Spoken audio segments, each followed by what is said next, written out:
We're going to call this meeting to order. Please rise for the Pledge of Allegiance. Pledge allegiance to the flag of the United States of America and to the republic for which it stands, one nation, under God, indivisible, with liberty and justice for all. Adequate notice of this meeting was advertised in the Asbury Park Press on June 9th, 2026, and in the Beacon on January 22nd, 2026, and by posting the notice in the Forked River Post Office, Lenoka Harbor Post Office, and District website, and by filing a copy of the notice with the Lacey Township Clerk, as requested by the Open Public Meeting Act. Roll call, please.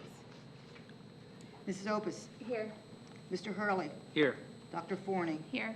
Mr. Amato. Here. Mr. Bell. Here. Mr. Goen. Ms. Klaus. Here. Go ahead. Be it resolved that an executive session be convened for the purpose of discussing confidential student matters, including but not limited to harassment, intimidation, and bullying, confidential personnel matters, confidential legal matters, including but not limited to the current caseload. The subject matter of these discussions will be disclosed to the public when the reason for confidentiality subsides. The length of the executive session is estimated to be approximately 60 minutes, after which the board shall reconvene and proceed with business at 7 p.m. Action may be taken. Can I have a motion to accept? Motion. You got a motion down here. Can I have a second? Second. Okay. Anything else? No. Okay. All in favor? Aye. Okay. Okay. Hello, everybody. We're going to resume our meeting. We're going to start with our student representatives. Go ahead.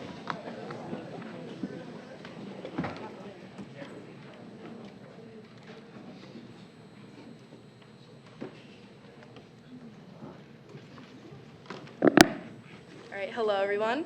So SGA met on April 13th. For freshman news, their Dunkin' fundraiser was a great success. For sophomores, their online store is now open until April 30th for banners, signs, and commencement flowers and gifts. For junior news, they continued planning for their junior prom being hosted on April 30th. This year, the paperwork is online, and we will continue this for the senior prom also.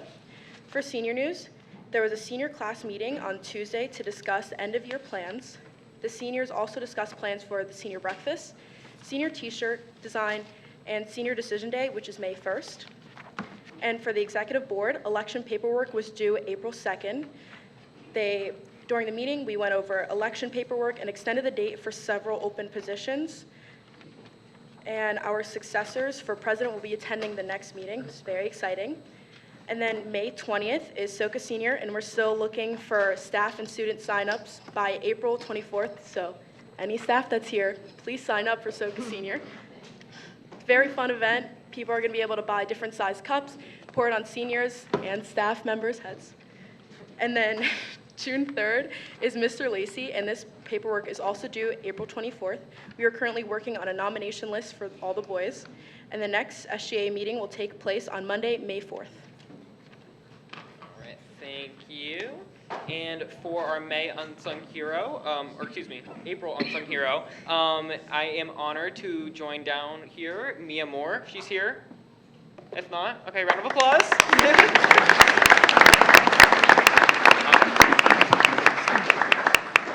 The Student Government Association of Lacey Township High School has selected Mia Moore as the April Unsung Hero. Mia is very involved in many activities, and her commitment has led her to thrive in leadership positions. She is involved in student government events, Interact Club, and Surfrider, while also participating in soccer and basketball here at Lacey. Academically wise, Mia holds an impressive GPA and is enrolled in the Leadership Academy, taking on a rigorous course load. She always has a smile on her face, bringing a positive light to the classroom. Mia is always willing to give a helping hand, providing assistance when needed, and she also plays a critical role in making Lacey High School a better environment. Congratulations, Mia. Hey, Cooper, can you just wait 1 minute? I just want to brag about you for a little bit, if that's okay. And I see your dad sitting here, so if you don't mind, I'm just going to read your post. Is that okay? Okay. So this is Sean. This is his father, and he made a nice post the other day I thought I would share. My son has finally made his choice after years of touring colleges and universities. We traveled the country and some wonderful experiences together. It's absolutely amazing that some of the sites we saw: Harvard, Brown, Princeton, Yale, Georgetown, Stanford, UCLA, USC, UC Berkeley, Michigan, Clemson, George Washington, Rutgers, and NYU. One school always stood out to him, and he went since he was a little boy. With extremely hard work and determination, he fulfilled his dreams. Cooper will be joining the 2030 grad class of Columbia University. Congratulations. That's amazing. Congratulations. Yes. Okay. Yes, I'm going to bring up Miss Ellen Vidal. Please, you are our special guest tonight. You have a special announcement or presentation. Thank you. You're welcome. And Tom's going to, I think, flip through a couple slides. Okay, yes, please, thank you. He usually runs in here and does something, but you can start. Oh, that's okay. Good evening, board members, teachers, and guests in the audience. My name is Ellen Vidal, and I am the chair of the Lacey Elks Hoop Shoot Competition. This is essentially a national foul shot competition which starts within the community, advances to the district competition against 10 other lodges in Manasquan Elementary School. Then they go on to the states, regionals in Pennsylvania, and the finals go all the way to Chicago, which they just had the beginning of this week. All along the way, the individuals win t-shirts, trophies, and as they progress, they get larger and larger scholarships. The national winners actually have their names put in the Basketball Hall of Fame in Springfield, Massachusetts, where the Elks organization maintains a wing just for the hoop shoot competition and honoring these hard workers.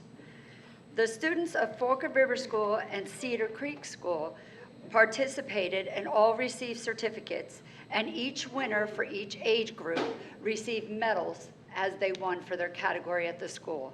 And we even sometimes, I've been doing this for 4 or 5 years now with the schools, sometimes there's a tie between the students at the different schools, and I have to go back, or Mr. Fiedler goes back, and tells them, and they have a shoot-off, and it gets to be a very good competition between some of the schools too. And the names that I mentioned, the gym teachers may want to watch out for, because they're your stars of the future. The Lacey Elks would like to say thank you to Lacey Schools for cooperating with us since COVID to help maintain this event and make it such a huge success, especially Mr. Eric Fiedler, the principal at Forked River School, for being the point person during the competition. Instead of me emailing all of the schools and the teachers, all the gym teachers respond to him. I reach out to him, he reaches out to me. Thank you so much. That's invaluable, Mr. Fiedler.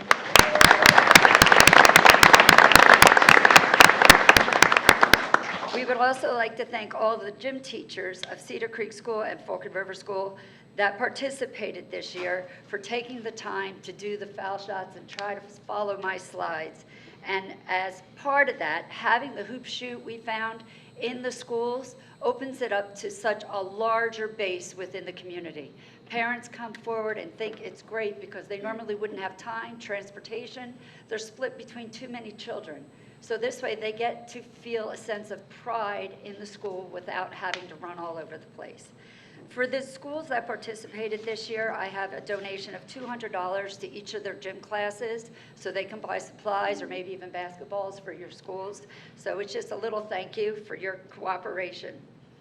This year's local winners were Riker Schmidt from Cedar Creek School, Kylie Karskanen from Forked River School, Harper Smith from Forked River School, Lennox Caravalu, sorry if I said it wrong, Lennox, from Forked River School, and he also went on to win 3rd place in the district competition for the 8- and 9-year-old boys. And then next, if I may call up Viviana Peters. Viviana from Forked River School is in the 8- and 9-year-old category. Not only did she win, can you see her?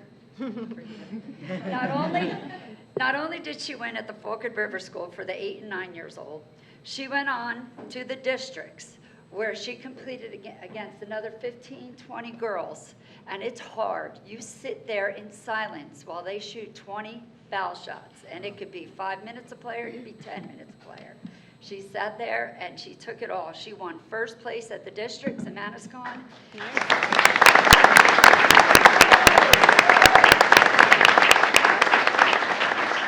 pictures are up there. That's Viviana holding up the plaque there, that she's from the Southeast District, her doing the hoop shoot, and then that's Lennox, who took third, the little boy, in the hoop shoot competition. Viviana went all the way up to South Plainfield High School on a cold, wet Saturday morning. They were running so far behind. Instead of being there an hour or two, it must have been 3 or 4 hours. And during this whole time, the students sit on the court and just wait their turn and wait their turn.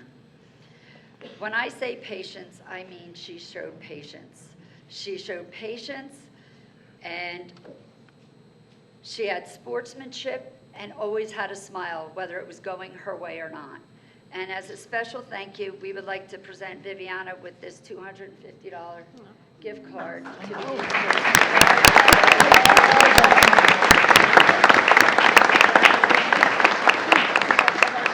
coaches, if you're here, I'm telling you, watch her. She's amazing. And again, the Lacey Elks were just so proud of all the participants. We want to thank the participants, their families, and the school district again for their support during this amazing event and turning it into 20 to hundreds. So thank you again. Thank you.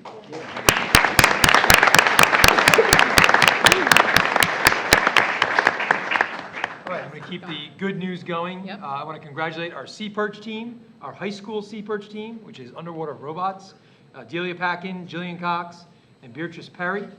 They were second place overall out of 32 teams at the 2026 New Jersey Sea Perch Robotic Competition. Quite an achievement. They'll advance to the international competition in College Park, Maryland. So we wish them the best of luck. They're an all-girls team, so very Nice. exciting for all players there. We also want to recognize our students for their achievements at the Delaware Valley Science Fair. Lena Bolayer earned second place for the Environmental Science Division. Her project was, is the Hawaii 104 Act effective? You have to go look that up, what that is. Mackenzie Langen received an honorable mention for her project, which is the environmental impact of fertilizers. Is slow release actually better? In addition, we want to recognize our middle school students for their strong performance at the 2026 New Jersey Math League competition. Our grade 6 team placed first in the region. That's 4 counties is our region. So we were first for the 6th grade team. Austin Cook earned first place overall. Juan Arias placed second in the region, and our 8th grade team placed 4th in the region.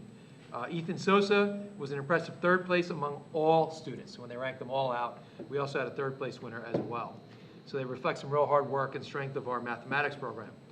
Finally, I'm also pleased to share some positive news regarding our CUSAC review. All schools in New Jersey are reviewed every 3 years by the state of New Jersey. You have to earn certain points in every category. So following our interim review, so we were reviewed 3 years ago by the New Jersey Department of Ed, we now have met or exceeded 80% of our required indicators in all 5 areas: instruction and program, fiscal management and governance, operations and personnel, and we are officially designated a high-performing district. We've been this before, we are it again. So Great. congratulations to all that hard work that we did, that our teachers have done, our administration has done, really is a significant accomplishment. Okay, only 18 out of 30 in Ocean County are high-achieving districts. So we are one of them. So that's really some impressive stuff. Okay, we'll move on. Mr. King, Principal King.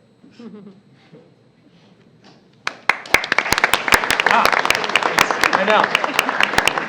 It's more hit than miss lately, Jay. That's pretty good. Yeah, yeah, that's pretty good. That's my Yelp review as I come down Yeah, we like it. every night.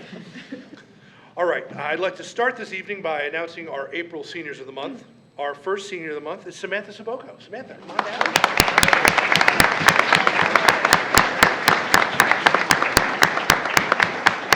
Her family's in attendance. A round of applause for them as well, please.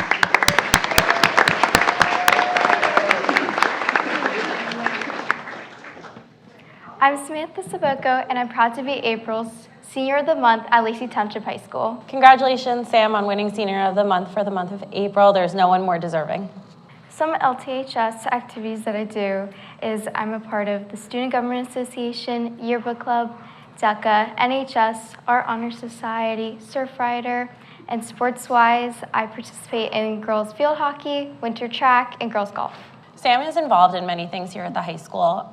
She is a 3-sport athlete, a officer in SGA, and the most thankless job is being the editor of our school yearbook. Sam has been the editor for the past 3 years, and each of those years we have received a national recognition for our yearbook, the layout and design, and that is a credit to her work ethic and design capabilities. Some of my favorite memories at Lacey Township High School is participating in the Battle of the Classes. I got to decorate the halls and participate in school spirit. The world needs more Sam Sabokos. She is a well-rounded student who is respectful to her peers, to her teachers, to her advisors. She is always willing to go the extra mile, work outside of meeting times, and make sure that everything is done to the best of her ability.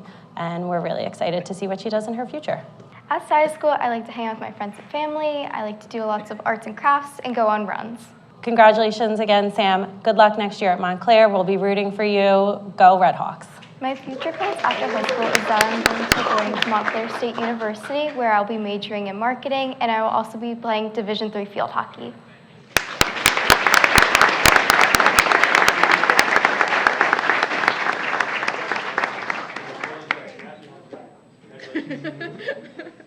All right, Samantha, congratulations.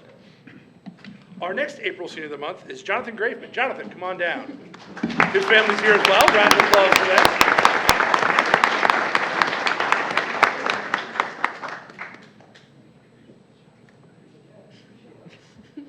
I'm Jonathan Graveman, and I'm proud to be April Senior of the Month at Lacey Township High School. John, congratulations for winning Senior of the Month for April 2026. In previous years, I've played basketball and volleyball, and I've volunteered for the Interact Club, NHS, Student Government, and many others. John, since the moment I met you freshman year in world history, you set yourself apart very early. Some of my favorite memories at Lacey Township High School were the after-school volleyball practices where me and my friends got to mess around and have a great time.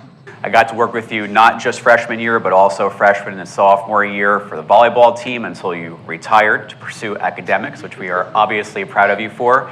And I have to say that you are one of the most dynamic young men I've ever met in my career. Out of school, I like to spend time with my friends and family, and I tutor kids as well. John, your personality is top-notch, and you have a tremendous character. I always enjoy the pleasure of getting to be around you when you still manage our volleyball matches, having you now in AP US History, where I've gotten to see you excel at the highest levels of our academics in our history department. I could not be prouder of you.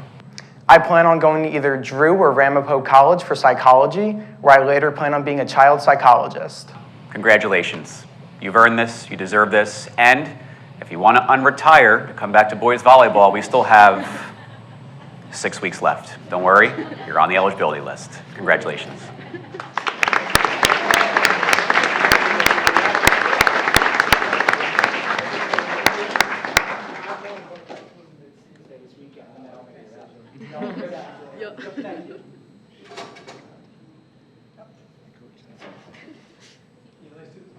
Yep, only two.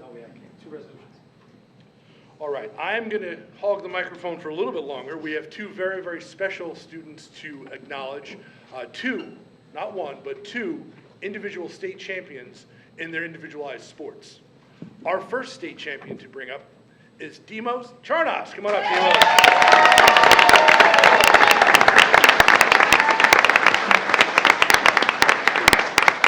Demos was a state champion in bowling this year, and Mr. Zielinski, you have a resolution? So we have a resolution Yes. for such an achievement. This is signed by obviously the Board of Education. I'm going to read it for Ms. Claus. This is a resolution, Lacey Township School District, whereas Demosthenes Sarnas, affectionately known as Demos, began his journey with the Lacey High School Special Olympics team in 2024, demonstrating from the outset an extraordinary level of dedication, perseverance, and personal growth. And whereas during the 24-25 school year, Demos navigated the rigors of competitive bowling by advancing through the county and central levels to reach the state competition, where he earned a bronze medal, a remarkable feat for a first-year athlete. And whereas Demos has continued his upward trajectory of success this school year by showing relentless commitment to his craft, increasing his scoring average over 18 games of practice and challenging himself by mastering the use of the 14-pound bowling ball. And whereas through his hard work and disciplined play, Demos once again qualified for high-level competition, earning a silver medal at the county level on February 1st and a silver medal at the Central New Jersey competition on February 28th. And whereas, on March 29th, 2026, at Lucky Strike Lanes in North Brunswick, Demos competed in the unassisted ramp division, delivering an outstanding 3-game performance to secure the gold medal.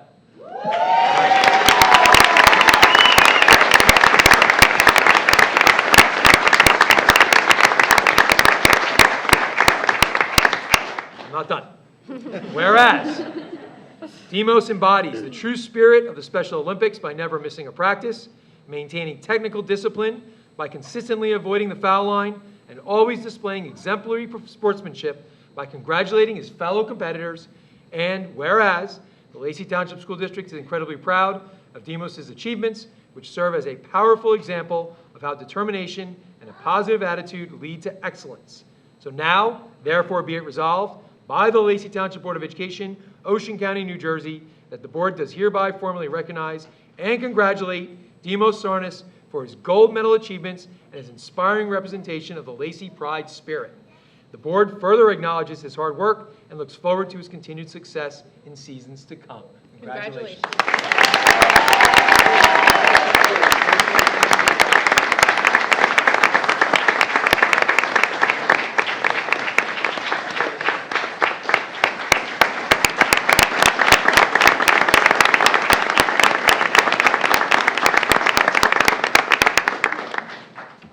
Congratulations again, Demos.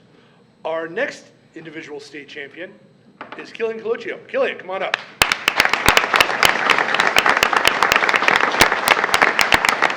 Killian achieved state championship status in wrestling. And Mr. Zielinski, I believe we have a resolution. We do. We have a further resolution. I just want to editorialize that being a state champion in any sport is incredible, but the wrestling state champion is special because you are the state champion. Yes. There is no one else.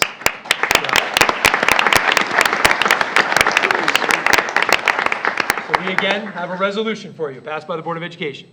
Okay, Lacey Township School District resolution. Whereas Killian Coluccio has demonstrated extraordinary athletic prowess and determination as a member of the Lacey Township High School wrestling program, culminating in a historic and dominant 25-26 season. And whereas Killian Coluccio has achieved the pinnacle of high school athletics by becoming a 2026 New Jersey state champion, marking only the second time in the history of the Lacey program that a wrestler has earned this prestigious title. And whereas his path to championship glory is paved with consistent excellence, including being a 2-time Shore Conference champion, 3-time district champion, and a 3-time region champion, while placing 3rd in the state in 24 and 2nd in the state in 25. And whereas, during his 2026 championship run, Killian displayed unparalleled defensive mastery, not allowing a single offensive point to be scored against him throughout the state tournament while securing, I don't know what these are, I know what pin is, 2 pins, technical fall, major decision, and a commanding 7-1 victory in the state finals. I got that right, yes? Okay. And whereas, Killian concludes his junior campaign, we're expecting a senior campaign, yes? Okay, good. All right, Killian concludes his junior campaign with a stellar 42-4 season record and an awe-inspiring career record of 108-9 so far, distinguishing himself among the 4,270 wrestlers statewide who vie for only one of 14 individual titles. And whereas, beyond his physical talents, Killian embodies the spirit of a true student athlete through his resilience, intensity, and unwavering work ethic, serving as a leader and a mentor who elevates the performance and confidence of his teammates. And whereas his academic and athletic dedication has earned him a full scholarship to compete at the NCAA level for Virginia Tech. Yes? Nice. Bringing further honor and recognition to the Lacey Township community. And whereas, despite these monumental achievements, Killian remains committed to the pursuit of excellence, maintaining a low and forward focus as he prepares for his senior season and continued vision quest for greatness. I love that movie. Right? Now, therefore, be it resolved by the Lacey Township Board of Education, Ocean County, New Jersey, that the board does hereby formally recognize and congratulate Killian Coluccio for his remarkable achievements on the mat, his exemplary character, and the pride he has brought to the Lacey Township School District, and wishes him continued success in his final season and his future collegiate career. Congratulations. Congratulations.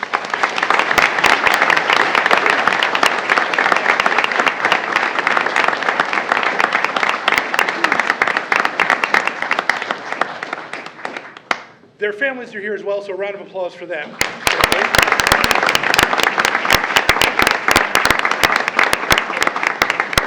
I'd also like to recognize the coaches that are here as well. Yes. We have Please do. Coach Bones over here that led them as well. So congratulations. All right, as it turns out, I'm still here. You're staying. You're staying. Thank you. It gives me great pleasure. This is one of the most amazing board meetings of the year because we get to celebrate the people you see up on the screen right there. We are about to start celebrating our teachers of the year. And before we get into the winners here, I want to share with you once again how they achieve this status.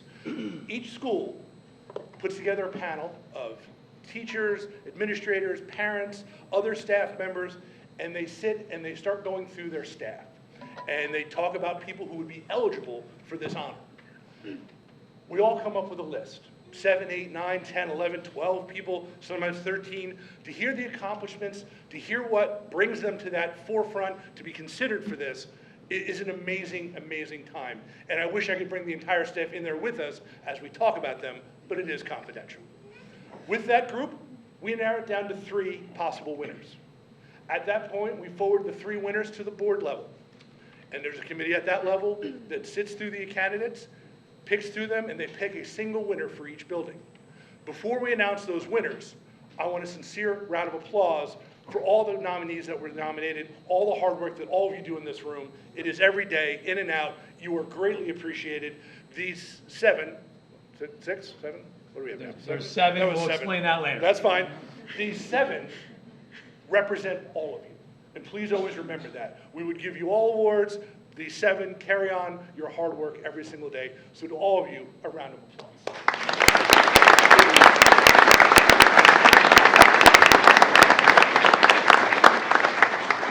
With all that being said, I have the prestigious honor of introducing Lacey Township High School's Teacher of the Year, Mr. Matthew Barada. Come on down.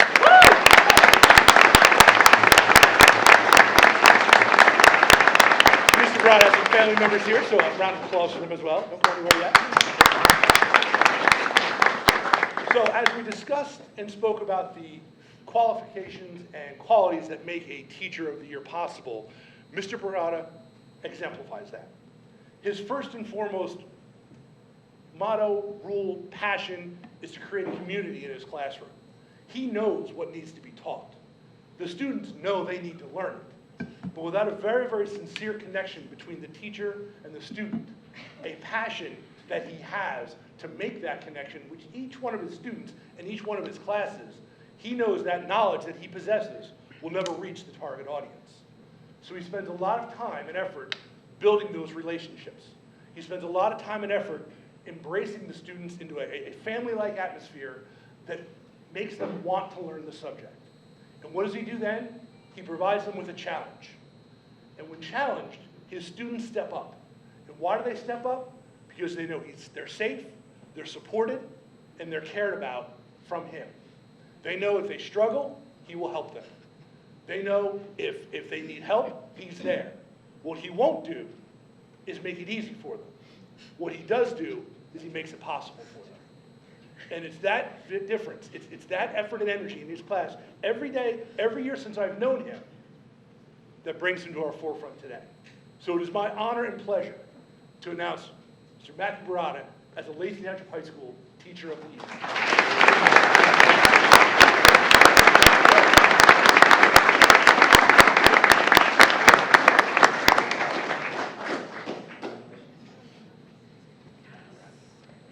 And with that, it gives me great pleasure to introduce to you Mr. Brandis, Principal, Lacey Township Middle School.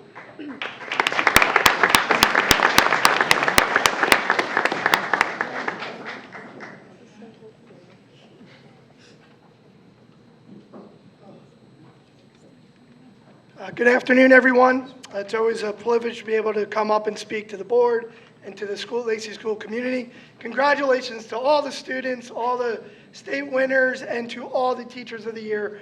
Congratulations. I'm here to announce the Lacey Township Middle School Teacher of the Year, Ms. Siobhan Barker. Please join me at the podium.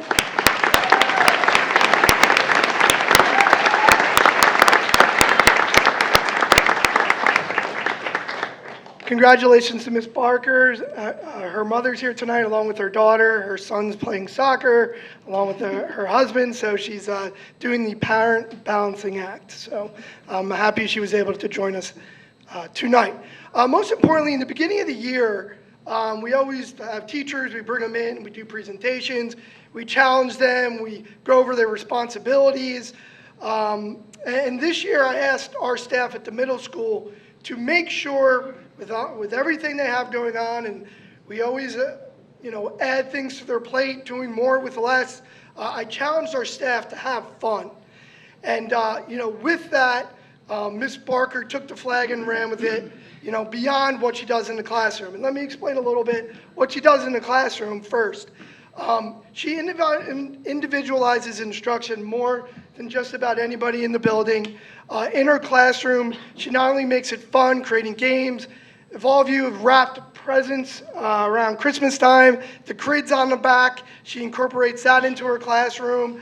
March Madness, she always adds that into her classroom as a game. But again, more importantly, she takes the students, she challenges them individually with their test scores, and really works on them as individuals and makes learning fun. So with that, she also takes on the responsibilities of being a data coach, instructional coach, and a leader amongst her peers, which is not easy to do within any building. So I really appreciate that and challenge her to continue to do a great job. Beyond that, she's taken on the role of class advisor and certainly an active participant in all the fundraisers we do. And not only participating, but kind of getting highly involved and highly competitive. So she's out there trying to spike the volleyball at the PTC games and during our Easter egg hunts, throwing people around and throwing garbage cans around looking for Easter eggs. So I appreciate her efforts more than you know. It's a challenge amongst a building that does not have anybody under the age of 34. So a lot of our staff is balancing the act of parenting, families, and it is most difficult. And she does an exceptional job. I applaud you on your efforts, and you are a well-deserved candidate of Teacher of the Year. Thank you.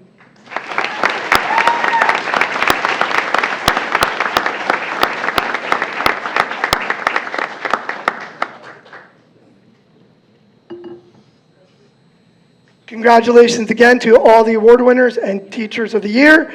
And I will now like to introduce Ms. Holly Nemec, Principal of Cedar Creek.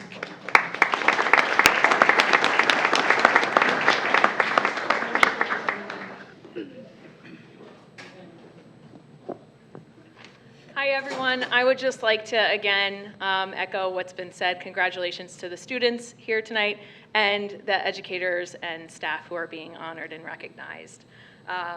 I get to share a little snapshot of Cedar Creek's Teacher of the Year, Mrs. Jennifer Ewart.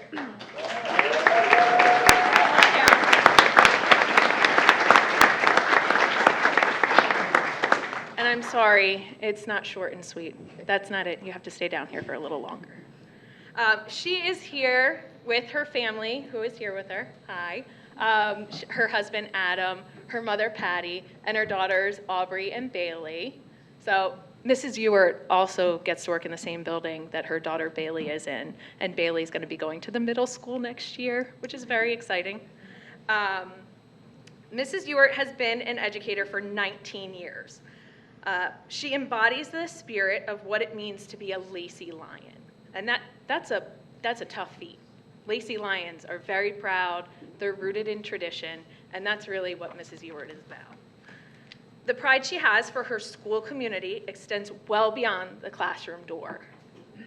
Her passion for igniting curiosity is commendable. Walt Disney said, "If you can dream it, you can do it." Do you like that? I know, you're so good. This quote really represents Mrs. Ewart's classroom. She's dedicated to supporting all the learners in her classroom and around the building. Her classroom reflects kindness, high expectations, and a love for learning. When you walk into her room, it is like walking into Disney World. I say that not only because the kids and the staff love being in her room, but she makes learning interactive. It's kind of like the lines at Disney. I haven't been there in a while, but apparently they're very interactive, so the 2-hour wait only seems like 5 minutes. And that's what learning is like in Mrs. Ewert's classroom. At the heart of her instruction is creating an inclusive and supportive environment. She's an advocate for all kids, and she works to improve teaching and learning, not only in her classroom, but throughout the building, and she really has a passion for supporting it across the district as well. She volunteers her time, she helps with the drama club performance, she leads scholarship committee, she's on a multitude of committees, and that's only at Cedar Creek. I know she helps at the other schools as well. She has developed a donor choose project to secure wobble stools and flexible seating for her classroom. And I think one of the greatest character traits of Mrs. Ewert is her infectious laugh. That is not a requirement to be a teacher. However, it does reflect her personality and joy that she brings every day. So thank you, Mrs. Ewert, not only for inspiring the students you teach this year, but the students you've taught in the past and will teach in the future. We love you.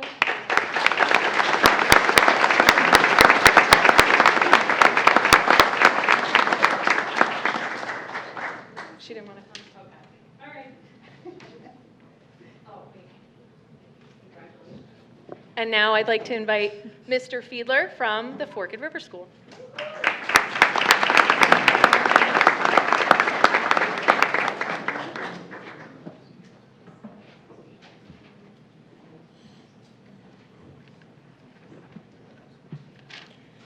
Good evening, Lacey Township Board of Education, Mr. Zielinski, Mrs. Stewart, staff, all the staff that are here, and our community members.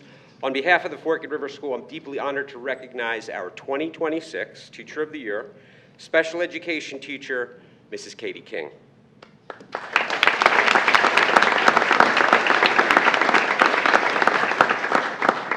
While Mrs. King cannot be with us tonight following the passing of her father earlier this week, our thoughts are with her and her family. We are so glad she may have a chance to watch this tribute on a video replay to see just how much she means to our community. Mrs. King's journey to the Forked River School began in Ohio, where she grew up in a suburb of Cleveland.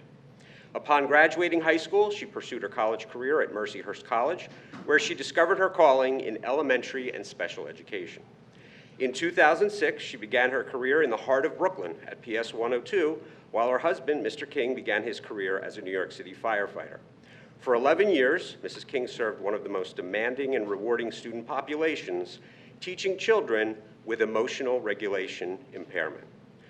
When the King family relocated to Lacey Township in 2017, we didn't just gain 3 amazing students in Michael, Ryan, and Samantha at the Forked River School, we gained an educator, Mrs. King, of incredible caliber.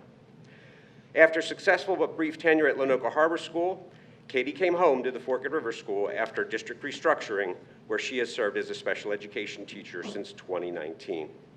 To know Mrs. King is to witness boundless passion. She doesn't just teach curriculum, she helps to develop the whole child, working to build each of her students' social, emotional, and academic potential. She describes her classroom as a caring community where individuality is celebrated and failure is viewed simply as a stepping stone to success. In her own words, academic success is key, but instilling in children that they can be great at whatever they set their minds to is the pathway to their present and future all-around success. Mrs. King, on behalf of your colleagues, your students, and the families whose lives you have changed and continue to change for the better, congratulations. We are so incredibly proud to call you the Forked River School's Teacher of the Year.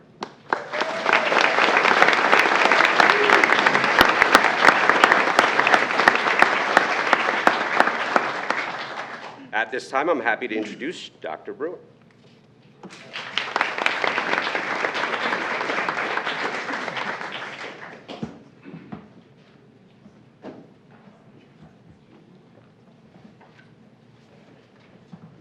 All right, good evening, everybody. And guess what I'm going to do? I'm going to congratulate everybody. Great job. Mr. King said it best. What's awesome on a night like this is where you see how everybody is just interconnected. Like you can look on that board, and everybody's got a connection in this room. Some of you taught my kids, Mr. Brown, I'm very sorry for what they put you through. One used to be a former student. You know, Sarah, I'm gonna take credit for making sure that you stayed with us long, long ago. It's just great when all this happens. Ms. Barker, thank you for 2 wonderful children that you put through Lenoka and make our scores look good. And we come down to Mrs. Rataco. Mrs. Rataco is our Teacher of the Year. She would please join us down here.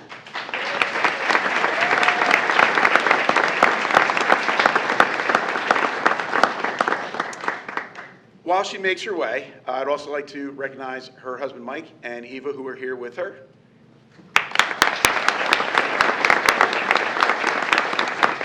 Her son, Jacob, and her parents were extremely, extremely proud, could not be here, but we do have a Lenoka legend in the house. I'd like to honor Miss Barbara Julian, who's here tonight.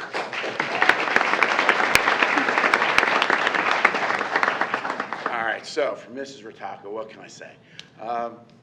She grew up in Toms River. She lives in Toms River, but I'll tell you what, she is rooted deep in Lacey. She's been here 29 years now.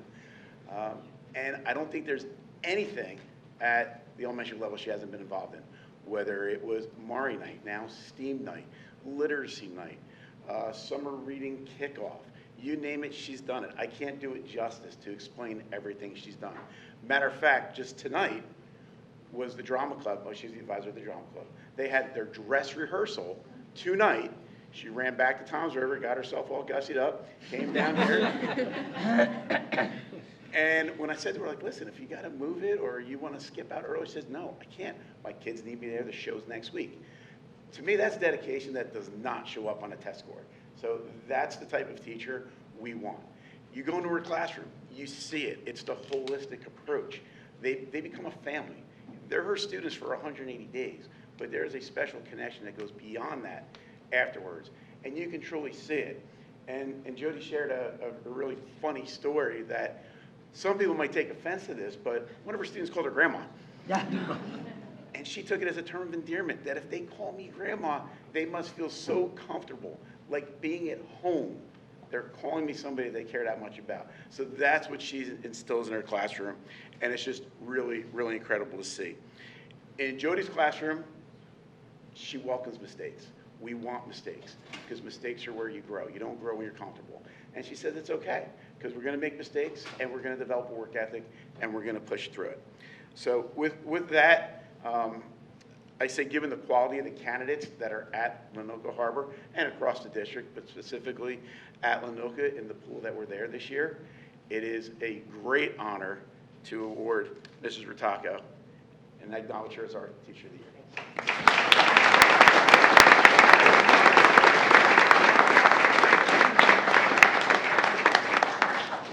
At this time, I would like to bring down Ms. Jody Donahue. Bill Pond, Principal.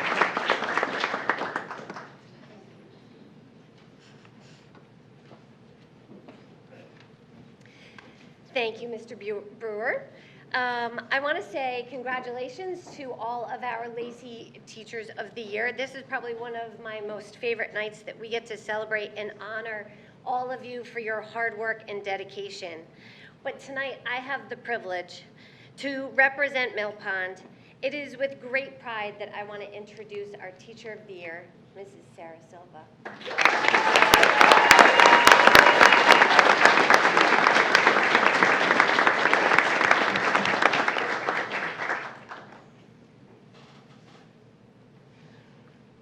So Mrs. Silva is accompanied tonight by her husband, Chris, her son, Christopher, her daughter, Shay, and her mom and dad, Mr. and Mrs. Baxter. Thank you so much for coming. So we thank you, Chris, Christopher, and Shay, for being that home support, because we know so often that teaching is hard. So when mom comes home and she has her bag of things to do and spreads it all out all over, and I know placing stickers on things are not probably your most favorite, but helping out really does do mom a bit of good. So her pathway to educating our youngest learners was actually a grand adventure. It began while Chris was on active duty. Thank you so much for your service, by the way. It started at OCC, transitioned to Boise State, and then finished at St. Joseph's University as she completed her student teaching in Germany. How exciting was that? Only to start again upon her return to the States, back to New Jersey, where she then went to earn her master's degree in special education at Rutgers University, which thank goodness, because that landed you in Lacey. Mrs. Silva joined the Lacey family in 2019, starting at Lenoka Harbor School, and then it happened. It was just 3 years ago that she packed up her classroom at Lenoka and took a leap of faith, joining me at Mill Pond to take on the challenge of building something new as part of our kindergarten team. From the very beginning, she became an essential part of creating something truly special. Her perseverance and unwavering determination to provide her students with the very best kindergarten experience have led her to this moment tonight. Throughout this time at Mill Pond, she has been a cornerstone of our team, helping to build not just a program, but a true sense of community, and I mean that with my heart. As one of our data coaches, her collaborative spirit and willingness to work alongside others have been the driving force behind many of our most successful initiatives. So I have lots to say that I can gush about Sarah, but one of the things that I like to do is share some of the things that your colleagues have said about you. So Sarah makes every day engaging. She has amazing conversations with her students. She's the child whisperer. She always puts forth a ton of effort in all she does. Boundless energy. Sarah is amazing. Her toolbox is huge, and she's always willing to share. Her positivity is contagious, and that's why her kids love her so much. So it is this dedication, this passion and commitment that make her so deserving of this recognition. I have been truly fortunate to have Mrs. Silva on my team, and I am extremely proud to have her here with us tonight to represent Mill Pond as Teacher of the Year. Congratulations.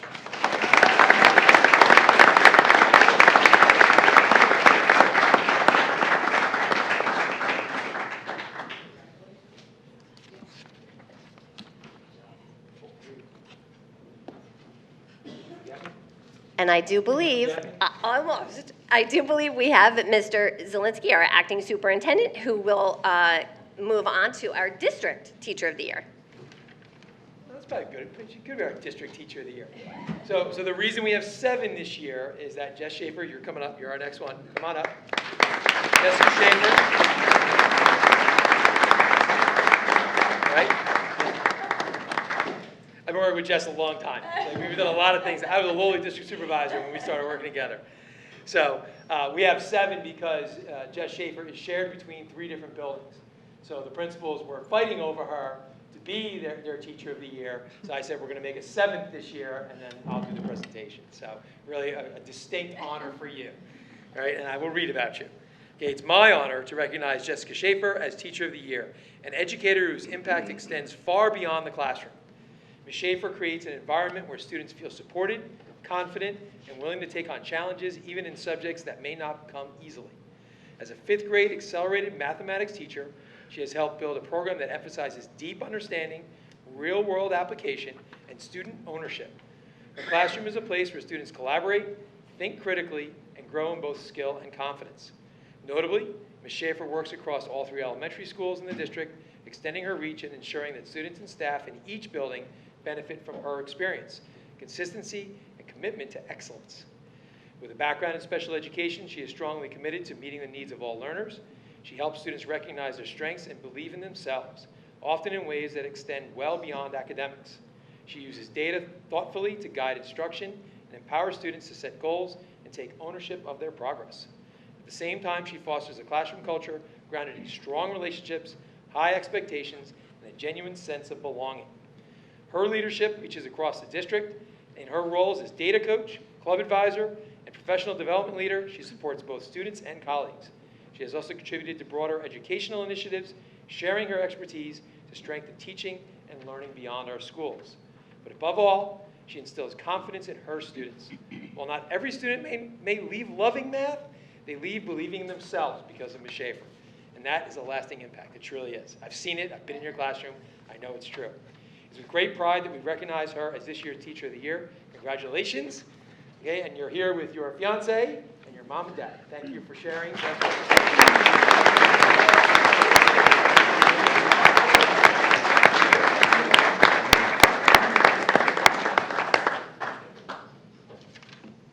And that is the end of my report. That's it.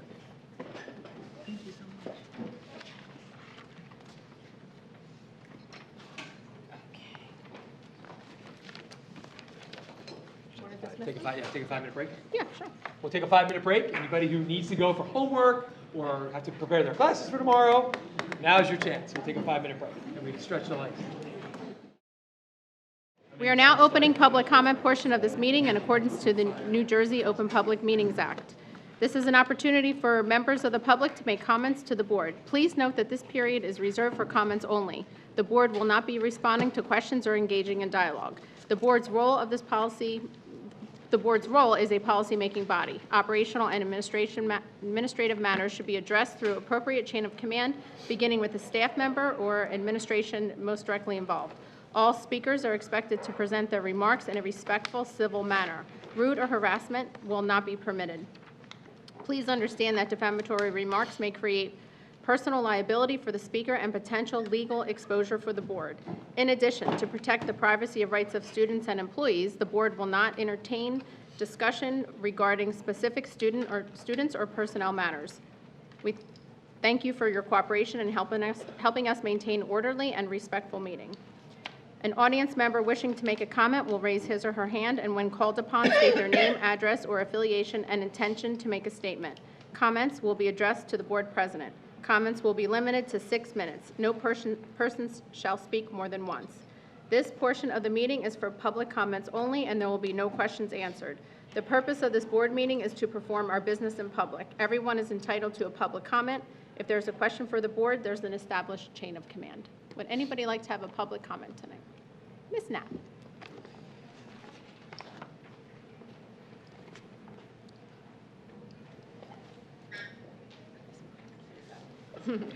Take your time.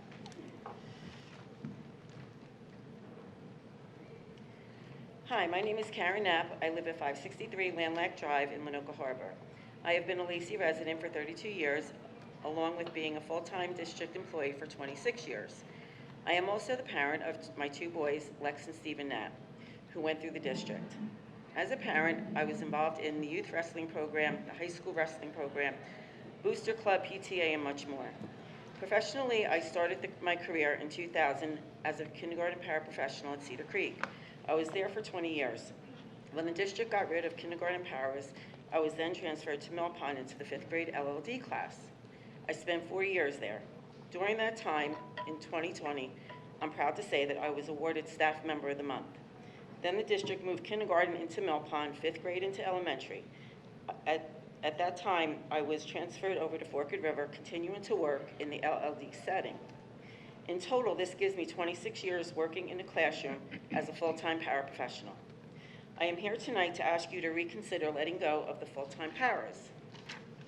Looking back over the years, I never thought I would wind up working in the school district, since I did not like school back in the day. Throughout my 4 years of high school, I attended vocational school for cosmetology. This gave me the opportunity to get out of school for a portion of the day. This is why I understand these children with special needs so well. I am a paraprofessional that understands where they are coming from. I assist the teacher I work with, and I watch these children excel on a daily basis. They have smiles on their faces, a sense of pride, and their confidence soars when they achieve something that they thought they couldn't. The children are always our #1 priority. I put my heart and soul into each and every student, each and every day. I have seen a lot of changes in the district from a parent's point of view and an employee's point of view. No matter what school I was in, I always stepped up to the challenge and embraced the change. Even though I knew I could go to another district and make more money, I stayed in Lacey because this is where my family's roots are, and as Lacey School District's motto says, it's a tradition of pride, a tradition of excellence. There are 25 full-time paras left in the district, some who are not eligible for retirement yet. They would like to continue putting in their time. It's only fair that you allow this handful of full-time paraprofessionals to continue working a full-time capacity. We were told we are being eliminated because of our benefits, because benefits are getting too expensive. It's not sustainable. However, $100,000 is a drop in the bucket compared to the work we do every day. I wish you good luck trying to find employees with the same work ethic.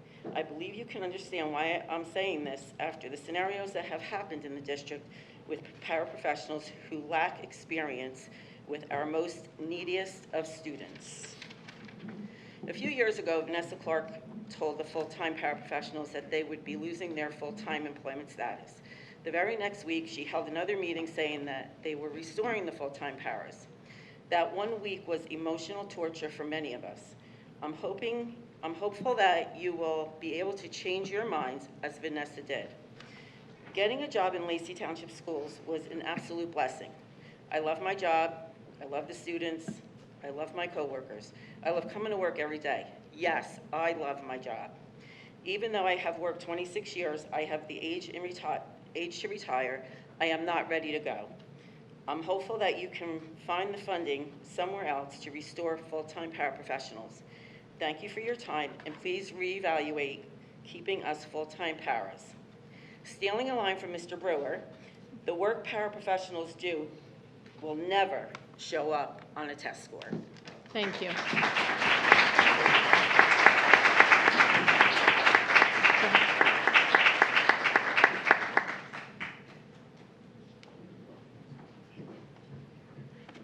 All right, my printer died right before this, so we're on the phone now.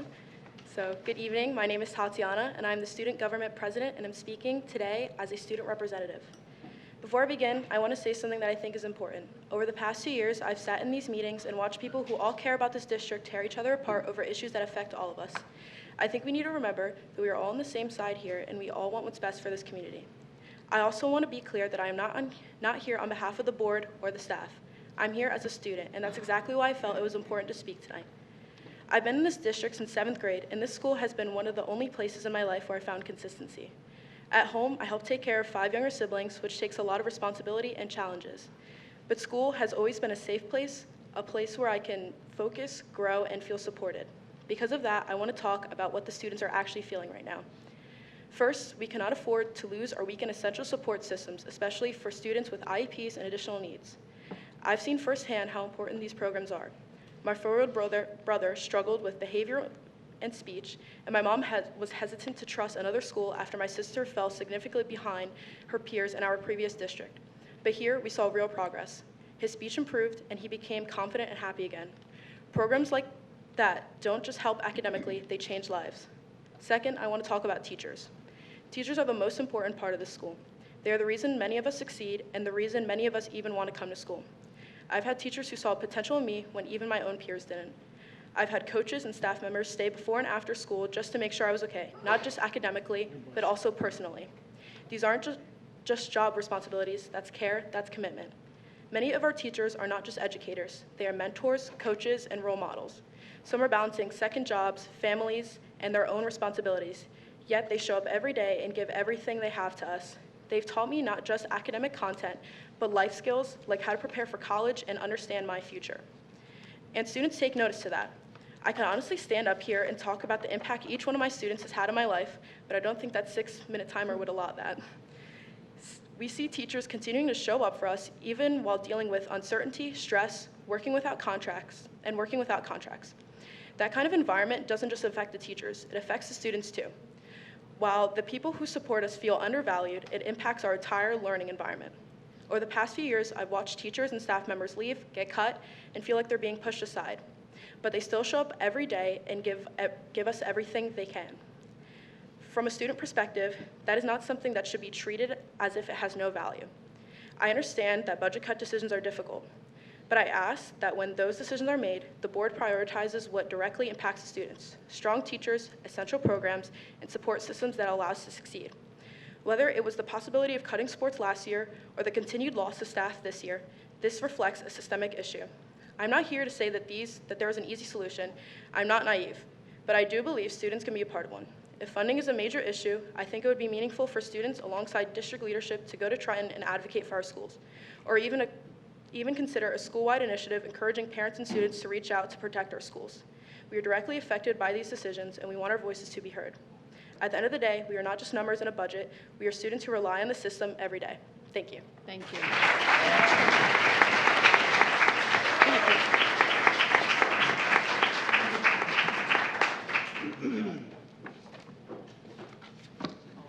Thank you very much. I would first like to thank Board President Claus for nice words today, and I'd also like to congratulate the incredible teachers and students on their recognitions tonight. So, dear board members, my name is Cooper, and I currently serve as the senior class president at Lacey Township High School. As a student representative for the Lacey Board of Education, I would be remiss if I did not acknowledge the ongoing conversations between Lacey faculty and yourselves. The Lacey Township School District has some of the most passionate, dedicated, and motivated individuals I have ever met in my life. They are the people that motivate discussions, energize full potential, and inspire students every day. We have teachers who have gone above and beyond for their students, beyond what their job descriptions entail, and have shown a true commitment to a Lacey community. I've seen it firsthand in the halls of the building we are in right now. Students who may not have a support system at home find comfort in teachers, paraprofessionals, security officers, custodians, guidance counselors, etc. Someone last meeting said it best: teachers are so much more than educators. They are mentors, mental health professionals, therapists, friends, coaches, advisors, counselors, and so much more. What is currently being proposed in the current budget is a slap in the face to not just faculty members, but to students and families as well. We understand the costs have gone up, but that is not just specific for this district. The people sitting behind me have bills to pay, mouths to feed, and dreams to pursue. With an already troubling budget and curriculum and educational costs, many teachers have to resort to paying out of pocket for their own classroom supplies. These costs have gone up too. How can students expect to thrive when their teachers cannot afford to provide an ideal educational experience? The students of Lacey Township stand in solidarity with our faculty members in demanding a living pay to adjust with today's costs. Please, thank you. Please, when considering next year's budget, think beyond the numbers. Think about the people you are impacting, the lessons you are weakening, and the community you represent. Thank you.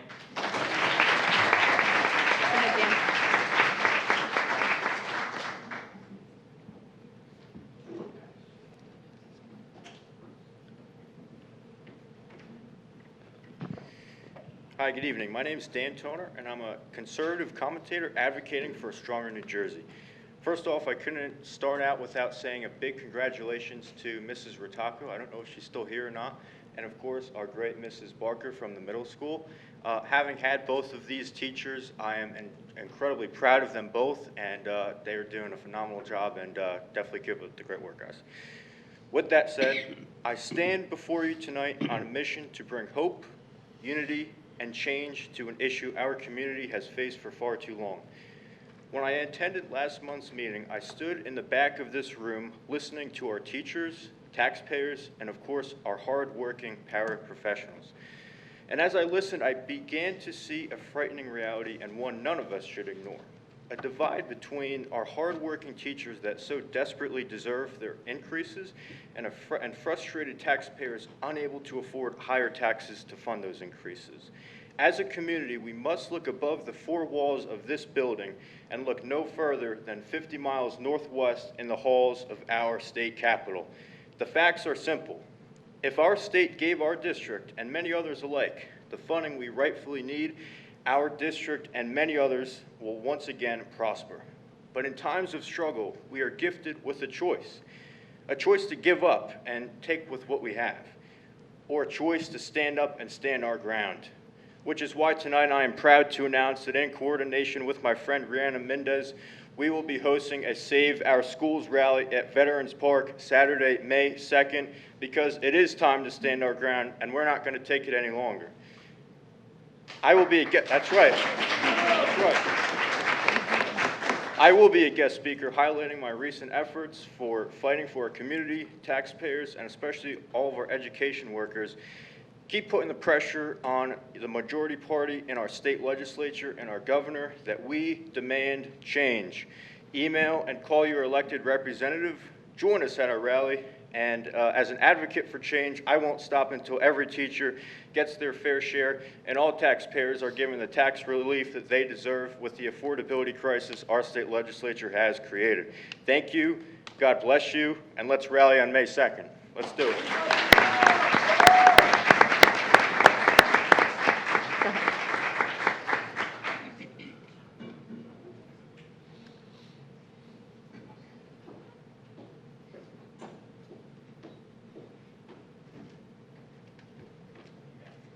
Good evening.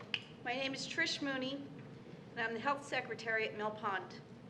I stand before you today not just as an employee, but as someone on the front lines of the student care every single day. I'm not speaking to you as a line item in a budget. I'm speaking to you as the person who is there when a child walks into the health office, scared, sick, or hurt, and sometimes not even knowing why. I'm the one helping manage the constant flow of students so the nurses can focus on care. In just 1 month, 1,300 students came through our office. 1,300. Not numbers on a page. Children who needed help, attention, and reassurance. The level of care does not happen without full-time support. Health secretaries are not optional. We are essential to the safe and effective operation of our schools. Without us, nurses simply cannot manage the volume and complexity of what comes through the door. What concerns me most is that these decisions are being made on paper without fully recognizing what they look like in real life. Because in real life, there is no pause button. There is no backup when we are short-staffed. There are just more students, more needs, and fewer people to help them. And I want to give you a clear picture of what that decision really means. Cutting a full-time health secretary is like removing a seatbelt from a car to save money. On paper, everything still works, the car still moves. But the moment something goes wrong, the protection that was quietly keeping people safe is gone. And that's when the cost becomes real. We are that layer of protection. It's not just the students who rely on us, it's their parents. Every day, parents send their children into our schools trusting that if something happens, if their child gets sick, gets hurt, has an emergency, there is a system in place to care for them quickly, safely, and compassionately. We are part of that trust. When you reduce the people who were there to respond, you are not just cutting a position, you are weakening the trust between families and this district. We already stretch ourselves beyond what's expected. We stay late, we come in early, we spend our own money on supplies when budgets fall short. We do it because we care deeply about these kids and this community. And now we're being asked to do even more with less time, less support, and no increase in pay. I need you to understand what that feels like. It feels like the work we do doesn't matter. It feels like the people who show up every single day for these students are being overlooked. And the hardest part is this: it doesn't just affect us, it affects the students. Because when there aren't enough adults to meet their needs safety is compromised, care is delayed, and the quality of support they receive changes. These cuts may look reasonable on paper, but in reality, they place a greater burden on already overextended staff, lower morale, and create an environment where fewer people are expected to do more with less. And over time, that doesn't just strain a system, it breaks it.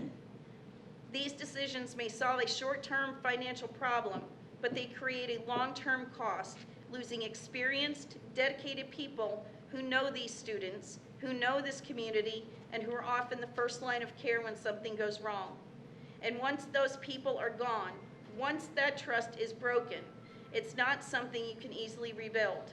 So tonight, I'm asking you to think about more than a budget. Think about the parents who send their child to school expecting they will be safe. Think about the moment that child walks into the health office needing help. Imagine it's your child. Ask yourselves, with fewer people there, are you confident we can give them the care they deserve? Because if the answer is no, then this is not just a financial decision. It's a decision about the level of care and safety you are willing to accept for every child in this district. and that is a responsibility none of us should take lightly. Please don't let the cost of this decision be something our students and their families are forced to pay for later. Thank you. Thank you.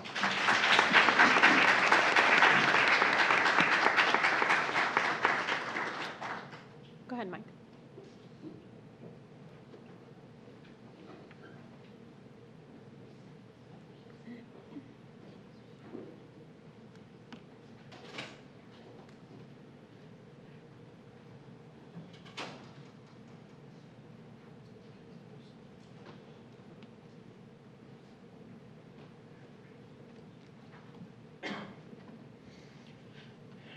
Good evening. Michael Ryan, President of the LTA. Before I get started tonight, I just want to congratulate our Teachers of the Year. I am truly honored to work with such phenomenal people and colleagues over the years. And even though I might be older than some of them, and they're younger than me, a lot of them do teach you new things. And when you come in, and that collegial and collaborative working together is just really, truly phenomenal. We have some great staff tonight, so I just wanted to congratulate them once again. Tonight I want to get started. You've heard some people come up here and talk about a proposal of cuts to our full-time paraprofessionals and our health aides. I stand before you tonight to speak against the proposed cuts to full-time paraprofessionals and health aides in our schools. These positions are not extras. They are essential members of our educational team who help our students succeed every single day. Cutting full-time staff and replacing them with part-time positions or reducing benefits sends the wrong message. These dedicated employees give their time, energy, and compassion to our children. They deserve stability, fair wages, and medical benefits. Many of them stay in these jobs not because they're easy, but because they care deeply about the students they serve. When we cut paraprofessionals and our health aides, we're not just cutting jobs. We're cutting the support system for our vulnerable students. We're increasing stress on our teachers, risking student safety, and weakening the quality of education in our district. What may look like numbers on a spreadsheet represents real people, real families that are out here, and real lives that will be deeply harmed by these decisions. For many of them, this means a lost income, loss of health benefits, lost security, and the painful possibility of being forced to leave careers they have devoted themselves to for many years. Tonight, I ask you to consider the devastating human cost of these proposed cuts. Reducing full-time positions to lower salaries and taking away benefits is not just a financial inconvenience. It is life-altering. Many employees rely on their health insurance to take care of themselves and their families. Many rely on a stable income to pay mortgages, rent, utilities, and living expenses. Taking that away creates fear and uncertainty for workers who have already dedicated themselves to helping this district succeed. After years of committed service, many will have no choice but to leave and seek employment elsewhere simply to survive. Imagine the heartbreak of being forced out, not because of lack of dedication, not because of poor performance, but because the salary and benefits are no longer enough to sustain a life. I'm asking you all one final time to reconsider this devastating professional, financial, and personal blow you're about to implement in the name of solving the budget crisis. I urge you to remember that the cost of this solution will be borne by the very people who have faithfully supported this district and students every single day. Thank you for your time. Thank you.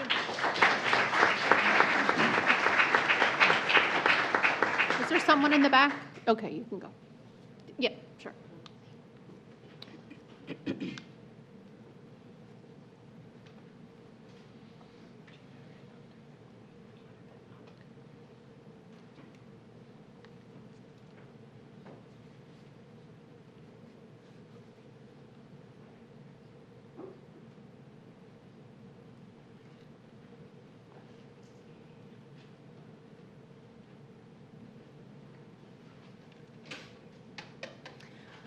Hi, my name is Christine Pine. I live at 418 Chestnut Drive, Lanoka Harbor. I have been a teacher in Lacey Township for 29 years. My 2 children went to school here, and I've always felt very proud to be part of such a wonderful community that truly valued education. In the past, our administration and the Board of Education have shown support and respect for all of their employees. I'm just going to take a minute. Can I ask all Lacey employees to please stand to be recognized?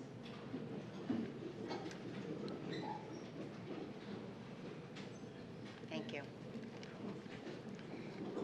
Today I stand here with my colleagues trying to convince our board that we deserve to be treated with respect and valued for the professionals that we are. What other professionals, having earned a master's degree, are told that they are worth a 0% raise? Most people in that scenario would look for a new job. Lacey School District employees should not have to continuously plead their case and justify their worth to their employer. We continue to work hard and go above and beyond in our job daily, and yet we are told we are worth a 0% salary increase. That is showing no respect for what we do.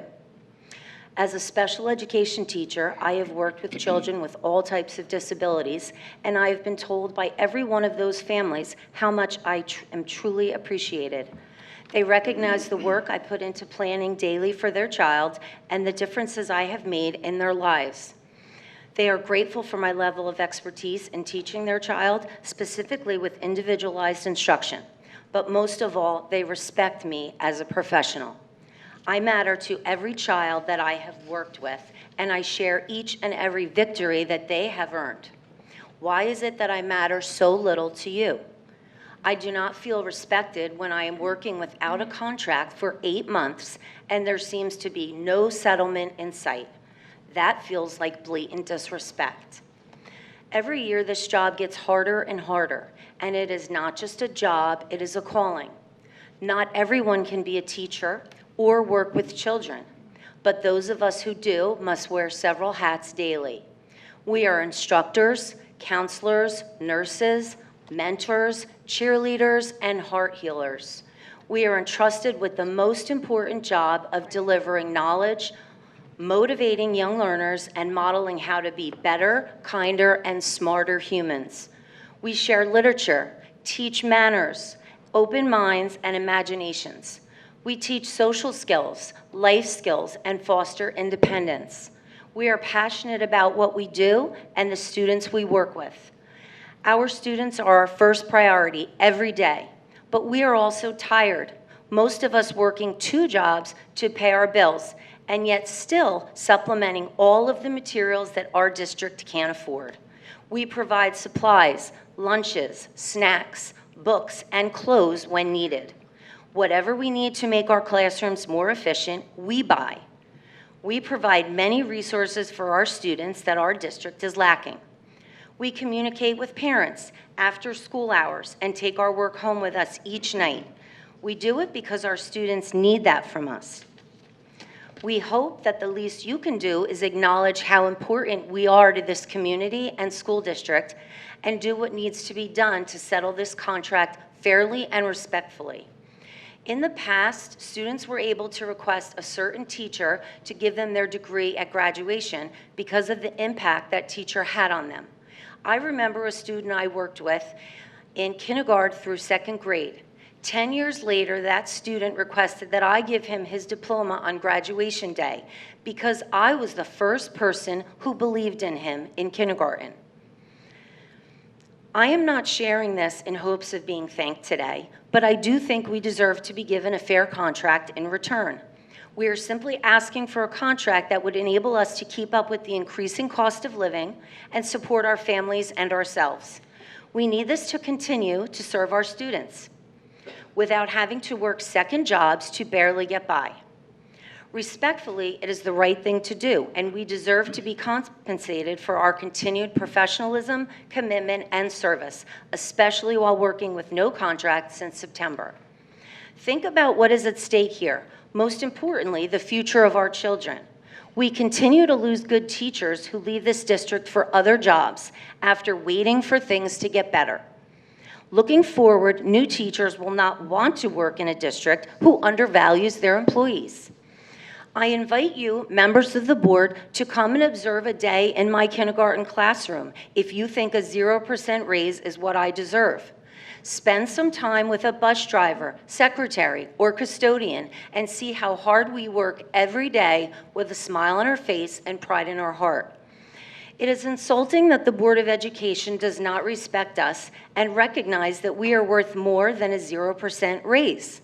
You, the people who should support us and acknowledge our hard work, continue to minimize our worth. I am the voice of many of my colleagues who are here to say enough is enough. Now is the time to do the right thing and place priority on what matters most in this town, our children. These children will soon grow up, and some may return to Lacey one day, maybe to work and raise a family. They will be adults in our community, and the more we invest now in their education, the more successful they will become. My colleagues and I will suffer, and our students will suffer as a result if this contract is not settled fairly. This township depends on the employees of this school district to carry out our responsibilities, which we continue to do. They expect you, the board, to do the same. Thank you for listening.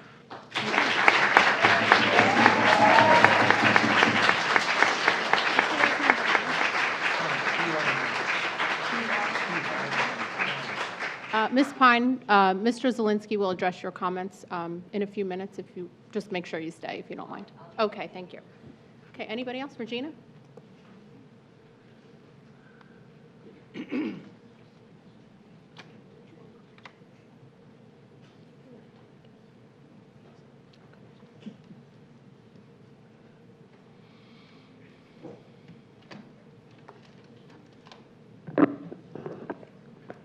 Regina DeSenza, Sunset Drive, Sunrise Beach. I see again tonight the Bills and Claims report has gone the way of the wind after more than possibly 27 years. Would anyone explain why? And I did send an email this afternoon.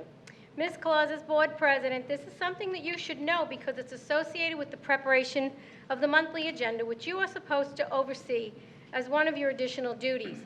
I will not make an appointment to discuss this issue privately, as you emailed me to do, because this topic is of interest to everyone, not just me.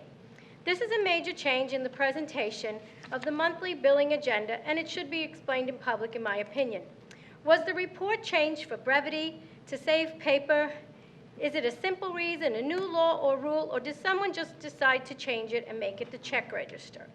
I really prefer the Bills and Claims report to be published with the agenda. My next topic, I don't expect an answer, you just look at each other, right? That's all we ever get. We don't get any direct answers. I made an open request to the Township of Lacey a few weeks ago after receiving their invite to the Community Leader Forum to be held on April 22nd at the Charles Smith Hall on Lacey Road. I wanted to see who else was invited, and I got the list. Quite a few people were invited from the school district. The board president and vice president were on the list, but I don't think the other board members even knew about this meeting. Mayor Kennis and others are hosting this meeting to present possible plans for a YMCA to be built in Lacey. While I'm all for additional recreation for children in this town, I feel the only thing a YMCA can offer us is an indoor pool. The main question is, how will this new venture be paid for? Last year, the township proposed what's known as a P3 project. A third party comes in, builds and owns the new structures, and the township pays rent for their new buildings for approximately 30 years like a mortgage. My question is this a feasible venture for the Lacey taxpayers?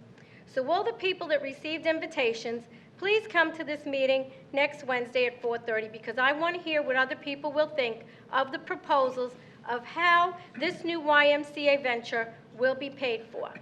My personal opinion, I'm going to hold back until after the April 22nd meeting. And for the public's knowledge, I did review the check registers that are on the agenda. We've paid out well over $500,000 in soft costs towards the new $28 million referendum. Settembrino Architects got $68,749 on one invoice, $353,773 on another invoice, $2,250 on another, and the fourth invoice I saw was $141,120. That's for roofs, I believe. And Willens, Goldman, and Spitzer, the bond council, $76,513 to help us borrow the $28 million. Thank you.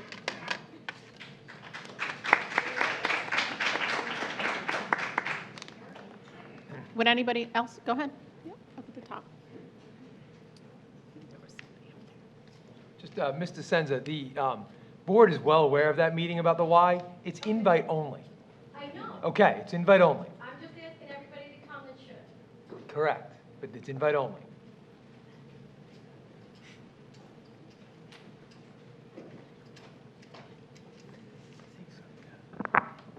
Good evening, Debbie Chinique, Manchester Avenue, employee of the district.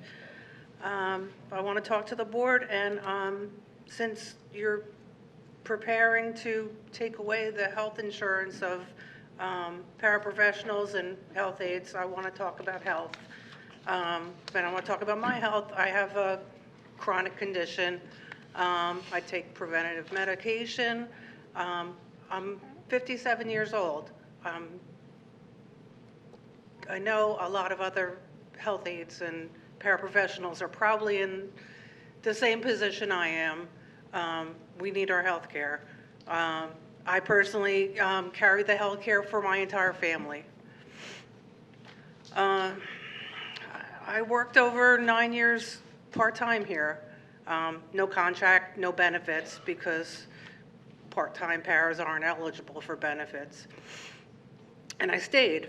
Most people don't. If you look at how many paraprofessionals are employed in the district right now, part-time, it's probably a really high number. And that's because good paras are always needed. The work is essential. And if you look at the turnover, I'm going to probably guess that for every 10 part-time people hired, maybe 1 or 2 end up staying and you know, keeping on in the district. And that shows me that the job's not for everyone. The ones who stay, the 10 or 20%, are your key employees. These are the people that you need to nurture because they have the heart and the makeup to understand a child, to challenge a child, and to help a child succeed. By the time a full-time position opened for me, I'd already been a class aide and a one-on-one to some very special students. Students who are now young adults living happy and fulfilling lives. I still follow their milestones. When a para or a teacher says, "my kids," it's not just a figure of speech. We spend nearly 1/3 of our waking lives with these children. Think about that, and then ask yourself, who do you want doing this job? A revolving door of staff who stays a few months and then moves on? Or a dedicated, experienced paraprofessionals who show up every day for their kids? And there's something nobody tells you when you take this job. There's no training period, no onboarding, limited orientation. When I was starting out, I learned by watching the women who came before me, in the classroom, in the moment, and in the thick of it, on the job and in the trenches. This was the training, which means when you lose an experienced para, you don't just lose a warm body, you lose years of knowledge that nobody ever wrote down.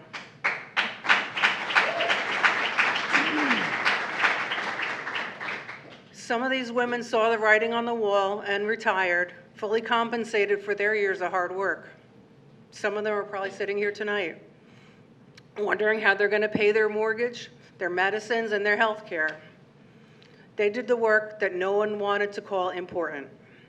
They showed up for your children when it wasn't glamorous and it didn't pay well and nobody said thank you. Before you vote, I want you to picture the faces of the children who needed us. Then picture the people in this room who showed up for them year after year. We didn't do it for the money, but we did do it expecting basic dignity in return. That's all we're asking for tonight. Thank you.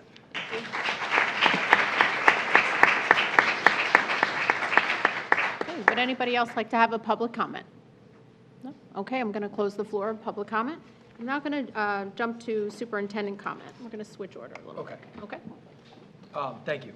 So I just want to acknowledge the realities that we're facing as a district. Thank you, everybody who spoke tonight. I always appreciate that as a social studies teacher. Public discourse is very important. Developing a balanced budget this year required a number of very difficult decisions, as they have in the previous 8 or 9 seasons. One of those decisions includes reducing full-time paraprofessionals and health aide positions. We fully understand the impact this has, particularly when it comes to the benefits, and we're not taking that lightly. Please know that these decisions were made only after very careful consideration, and we do remain committed to maintaining meaningful roles for our paraprofessionals. They are essential to supporting our students every day, and we know that, and our health aides. I also want to be clear, because the commentary came up tonight too, that we continue to negotiate in good faith with the Lacey Township Education Association. You know, we put forward a legitimate offer that aligns with settlements that were reached with our non-aligned staff and our child study team, both of whom accepted their agreements. It's important to recognize that health benefits come at a significant cost to the district. Currently, in the current budget cycle, the district has increased the benefits budget by approximately $3.5 million over last year toward employee health benefits.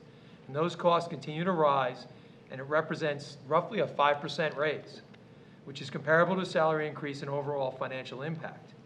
Even with this substantial increase in benefit costs, the district has still included the salary increase as an offer to the LTEA, 2% for this year and 3.5% for next year, with no change in benefits and no change in contract language, with the consideration of contract givebacks to the LTEA. Okay, be very clear on that. Anybody wants to talk to me about that? We're at a point now in our negotiations, you can talk to me about that if you want to. We continue to talk with open lines of communication. Mike and I talk frequently. I know the other players talk frequently, and remain hopeful that we can come to a fair and reasonable solution moving forward. We're incredibly proud of our students and staff, and with deep respect for our teachers and the challenges they navigate every day. You heard about some of them today. Nobody was lying to you. Okay, we remain focused and continuing to move our district forward. Okay, so that's my comment of the day. Thank you very much. So it's my understanding now that we're in fact-finding? They register for fact-finding. It takes time. We can always settle in between now and fact-finding. There's still work to be done. We all recognize that. And that could take 6 to 8 months? It can take a long time. Okay, so I just encourage everyone to keep talking. That's the best way to get this resolved. You know, every week, just keep talking to the negotiating parties, okay?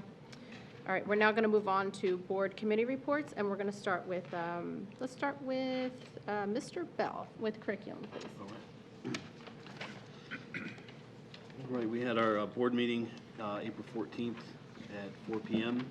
It was myself, Dr. Forney, Mr. Zielinski, Mrs. Amos, Ms. Krakowski, and Mrs. Malloy. Curriculum, we discussed replace Compass with the YMCA of the Jersey Shore Counseling and Social Services. Mr. Zielinski described the proposal for the YMCA to offer additional counseling services for the district. We discussed Big Brothers, Big Sisters. Mr. Zielinski described the renewal of the Big Brothers and Big Sisters program for the middle school. CUSAC status update. Mr. Zielinski shared that the district has now satisfied at least 80% of the weight indicators in each of the 5 areas of the New Jersey CUSAC's review process, and the district has been designated as a high-performing. NJ Math League. Ms. Malloy described how our team performed in the New Jersey Math League this year. Our team placed first in our region. Our region is composed of schools in 4 counties: Ocean, Atlantic, Burlington, and Gloucester. Austin Cook placed first among students in the region. He received an official invite to the annual International Summer Math Camp. Juan Cabrera, Aris, placed second among the students in the region. Innovamat training, Ms. Amos spoke to our continued training that helps our teachers develop skills to better their mathematics instructions. Also Magnolia training, Ms. Amos described our work with Magnolia Consultants that helps our teachers implement the tiered system of supports. Mental Health and Wellness Fair, May 4th at 5 p.m. Mr. Zielinski highlighted this Mental Health and Wellness Fair that will take place this year at the high school on May 4th beginning at 5 p.m. Out-of-state competition, Sea Perch Internationals, College Park, Maryland, Friday, May 29th, Sunday, May 31st. Ms. Malloy highlighted our Sea Perch competition team that qualified to travel to College Park, Maryland for this year's international competition. Special education, Ms. Krakowski shared the beginning of our dynamic learning map testing that has begun in all of our buildings. Technology, InnovaMat coordination and online class prep conclude NJ, GPA, and A requirements and submissions. Prep for PSAT and SAT on 4/16. Elementary Chromebook planning for 26-27, set up extended support. NJ SLEDS, submission data review underway. The technology department shared with the committee their ongoing work coordinating all of the electronic testing to include the state testing as well as PSAT and SAT testing that will take place over the next couple of months. Additionally, the technology department is preparing the extended support for our older Chromebooks and is continuing to stay on top of all the state submissions. Personnel, job description 6 through 12, supervisor of instruction. The committee was presented an updated job description that was needed with the addition of 6th grade in the at the middle school. Per diem stipends, facility manager, human resources manager, and transportation coordinator. The committee was informed with the addition of per diem stipends for the facilities managers and the transportation managers. Behavior technician and BCBA. The committee was briefed on the proposal to add BCBA and several behavioral technicians. This proposal would possibly eliminate an outside contractor and be no additional cost to the district. LTEA negotiations, fact-finding letter received from PERC. Mr. Zielinski informed the committee that the contract negotiation with LTEA has moved to fact-finding. Referendum update. Mr. Zielinski shared a referendum update with the committee. The bids for the high school roof and Cedar Creek roof have been put out. We anticipate an award at the May 12th meeting. Solar update. We received one bid for a solar field behind the Mill Pond School. Superintendent search update. The Finance Committee is leading the search and have met this week to decide on the first round of interviews. The Child Study Team contract is close to being settled and should be ratified at May meeting. Next meeting will be scheduled for May 5th, 2026 at 4 p.m. Okay, thank you. And we'll do Mr. Hurley with policy, please. Thank you. Good evening. We had our policy meeting at 1 p.m. on April 15th. It was myself, President Claus, Carrie Opitz, and Mr. Zielinski. Under the policies, Mr. Zielinski shared the update policy and regulation for public complaints. This was rewritten to eliminate the library materials language and to update the timeline when there is an official complaint. This will be placed on the May agenda for a first read. Under co-curricular, Mr. Zielinski shared the fall coaches' jobs have been posted for the 26-27 school year.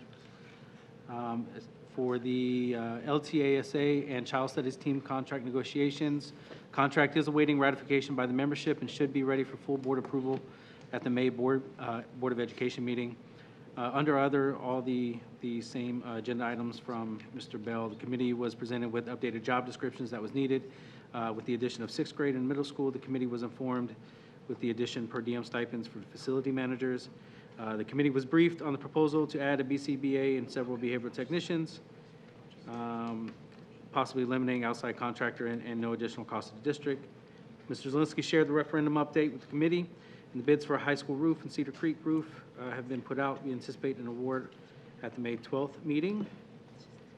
Same solar update, one bid for the solar field behind Mill Pond, and the Finance Committee is leading the search and have met this week to decide the first round of interviews. Our next meeting is scheduled for May 6th at 1 p.m.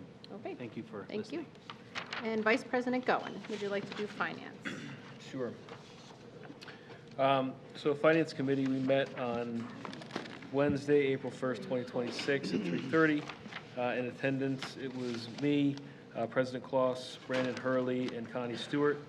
In terms of facilities, nothing to report. Finance, we talked about new checking accounts for capital and maintenance reserved and discussed the need for the board to approve 2 new accounts. We talked about the new Arbiter Sports program for sports officials and the need to add Chase Bank as an approved financial institution. We had a discussion about the budget for 26-27, which was submitted on 3/26/26. RFP for audit services. We received 2 RFPs for audit services. The committee suggested the appointment of Holman, Frenia, and Allison.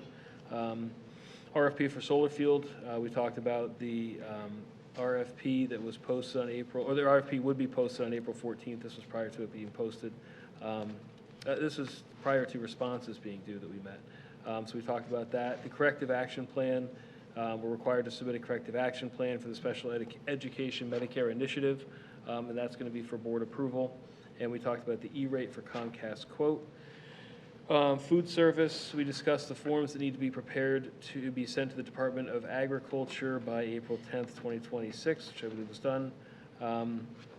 Human resources, curriculum, there's nothing. Human resources, we talked about per diem stipends for facilities manager, human resources manager, transportation coordinator, to add those to contracts for next year. Nothing on security, technology, transportation. Superintendent search, we reviewed the timeline for the ongoing superintendent search. In terms of the referendum, we talked about the RFQ for construction management services, which is due April 24th, 2026, and that's posted to the website. And we talked about donations received. That meeting was adjourned at 5:30. And then we had a second meeting on April 15th, yesterday. We had a meeting with the Township Committee, our liaison meeting. President at that meeting was Mr. Zielinski, Ms. Kloss, Mr. Hurley, and myself. From the Township, it was Business Administrator LeRae, Committee Member LeRae, Committee Member McDonald, and Assistant BA George Recitar. And we discussed primarily the budget, and just gave the township an update on our budget process of where we were. That meeting lasted from 2 to 3. And then 3 to 4, the Finance Committee met with our consultant who's running the superintendent search, Tom Giolinella, and went through the resumes of the candidates. And that meeting adjourned at 4 o'clock. Okay, thank you. All right, now we're going to move on to board member comments, and we will start with Mr. Hurley, if you have a comment. All right, out the gate. Cool.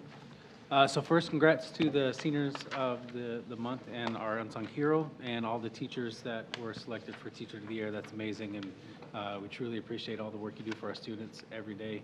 That can't go unspoken. I realize a lot of you are here tonight because of the decisions that we intend on making, and it has a very real impact, and there's no way any of us up here can minimize that. As for me tonight, this decision is more personal, I think, because my son benefits from a one-to-one para. And I have seen firsthand his amazing growth when the right person is in that seat. The amount of gratitude I have for the paraprofessionals is, you can't really put words to it. But when presented with competing priorities of ensuring that our district remains solvent and eliminating positions that affect our most vulnerable learners, I felt it was my responsibility to make sure to pause and ask, all the right questions before getting to this point. So questions like, is there any other way? Have we exhausted every opportunity within our means and time frame? Can we ensure that every IEP is met without any gaps? Will additional staff be hired or brought if we're needed? Will there be continuity for the students who rely on consistency to succeed? Will there be a place for those paras whose positions are eliminated? Because I think it's most important to acknowledge something honestly, is that while services will remain intact and delivered, how they deliver matter most, especially for the students who take time to build trust and stability with the adults that are supporting them. So if those questions were not met with clear and confident answers, I would not even consider supporting this. I know much of what I said focuses on the students, but none of that minimizes the impact on the staff. In almost every conversation that I've had via email or in person has always started with how it affects a child and then very quickly turns to how it affects the staff. So in my opinion, both of those matter. So I had to ask myself how to prioritize with every option when every option comes with consequences. And entering this role, I knew there would be difficult decisions, but my responsibility is to ensure those decisions are not made lightly and that we ask all the right questions prior to getting to this point. So with that, I just want to say I truly appreciate everything that the paras do for this district.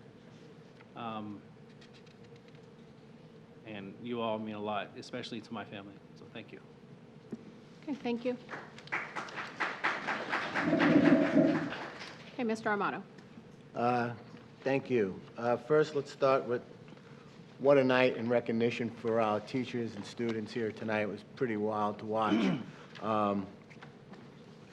And I've never done this before as a two-term board president, but I'll do it tonight to address the paras, the teachers, the administrators, everybody that works at this district.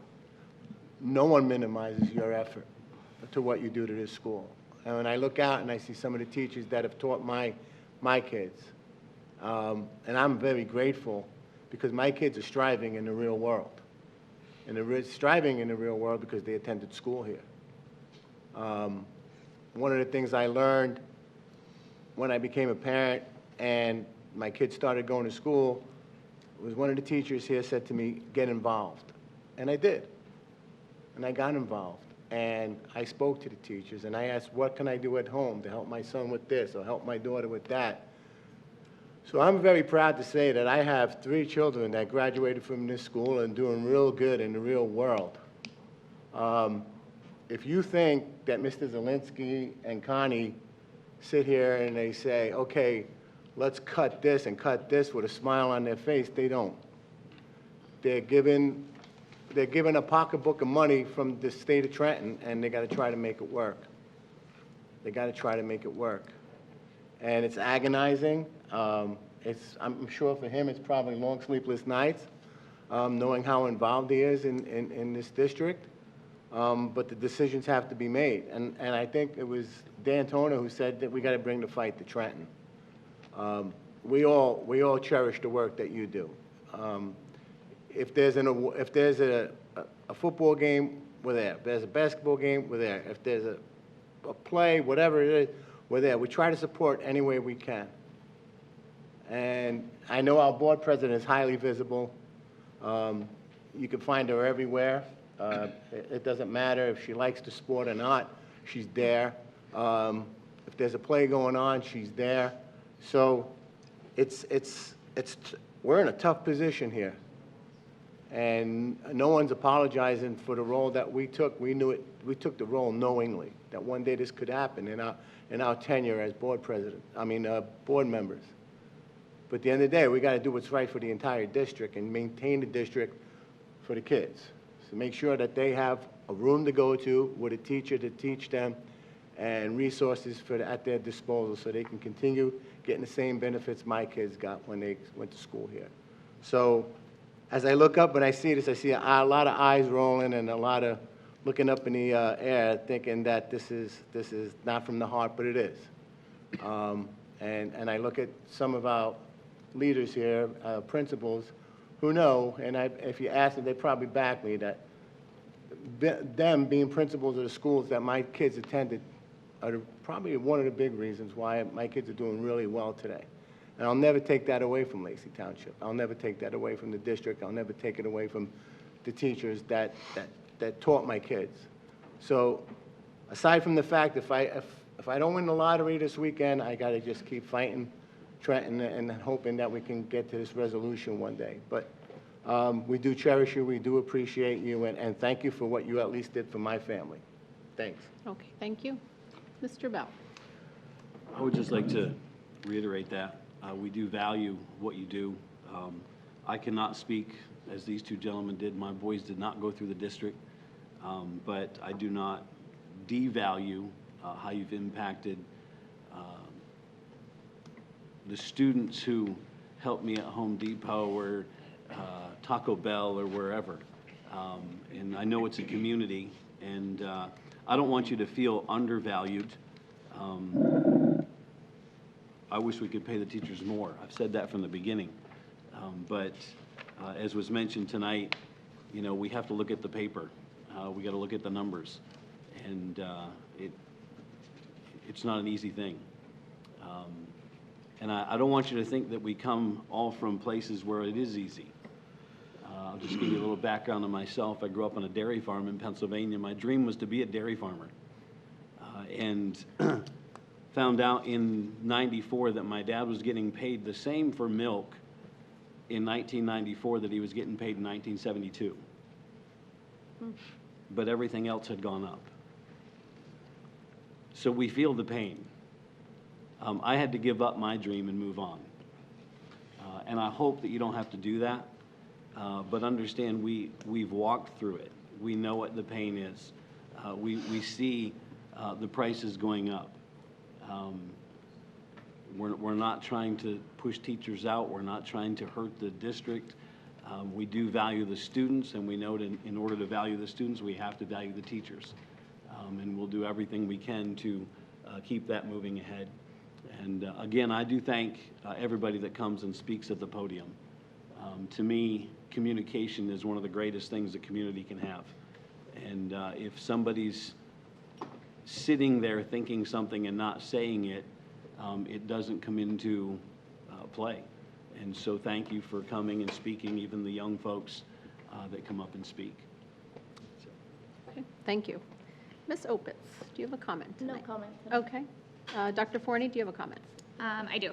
I want to thank everybody who came up and spoke today, especially the health aides and the paras. And then there were additional people who have also been emailing us throughout the past month. So I thank you for sharing your stories and sharing a little bit about your experience working in the district and what our decision today, or how our decision today not only impacts you, but your students and your family. I just want to assure everybody and echo Brandon and Sal and Dan that we are working hard, right? Like we're asking questions. We're not just being presented with recommendations and then saying yes, right? So we have had many conversations around, is there anything else that we can do to address some of the budget issues that we have for next year? We're going to continue to have some of those conversations over the next month before we approve the final budget. But I guess that's all I have, is that we're here, we're working, and we're dedicated to doing what we can. Thank you. Vice President Goen. Sure. So since Mr. Bell brought up where he grew up, I'm gonna follow up and tell a little bit about where I grew up. So I grew up in Vermont, and my mom was a teacher, and she was a teacher for 35 years. She taught 5th grade. So, you know, I certainly, because I lived through it, and I saw what she did, and I know what you all do every single day. She was my teacher when I was in 5th grade, and I know how, you know, rewarding, through her, I understand how rewarding it can be, and I also know how difficult it can be. Because, you know, what you're doing, you know, taking however many kids now you have in a class, 30, 35 kids, that is, to me, that's one of the hardest jobs you can do. My dream, you know, Dan's dream was to be a dairy farmer. My dream growing up was to play for the Boston Red Sox. That didn't work out for me. Instead, I went to law school. I now, you know, I work on redevelopment projects all over the state, real estate projects all over the state, and I talk to, you know, municipal attorneys and planners and mayors in towns across the state. And unlike what it has been in years past here, where this has been sort of a Lacey Township issue, what we've been dealing with in terms of our budget. We were, and Mr. Zielinski, I think, will echo this, that we were one of the first towns that really, you know, was experiencing what was happening with the cuts in Trenton. Now it's starting to hit other towns, and it's not just in Ocean County, it's not just in Monmouth County, it's Burlington County, Salem. It's up north, it's Hunterdon County. They're all dealing with it. Sussex, Warren, there's towns all over the state that are feeling it. And so I really appreciate what Mr. Toner is doing, you know, what you organized, because it's now becoming a statewide issue, and I think that it's something that's raising to a level where, you know, the folks in Trenton are going to have to start paying attention to it. And so I appreciate the kind of effort that you're making, because that's what's going to ultimately get something to change. You know, and we as a board need to continue making every effort, and believe me, we have. And the board members know we've been, you know, I've been reaching out and using my connections to the extent that I can to make sure that we're having access to the people that are making these kinds of decisions. And we're going to keep fighting over the next several months. And you know, I'm on the board for the next 2 years. And, you know, we're going to keep trying to work through so that we can solve some of these issues. But I want everybody to know here that I certainly do appreciate what you're doing, and we're doing the very best we can to make it work. So thank you. Thank you. And I mean, as you can see, we're all tormented by these decisions that are coming up.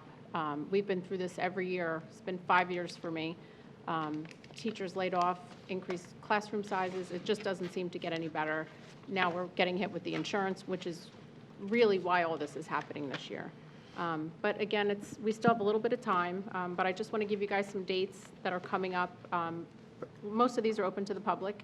April 28th, we have a budget workshop at 6 p.m. in the Media Center.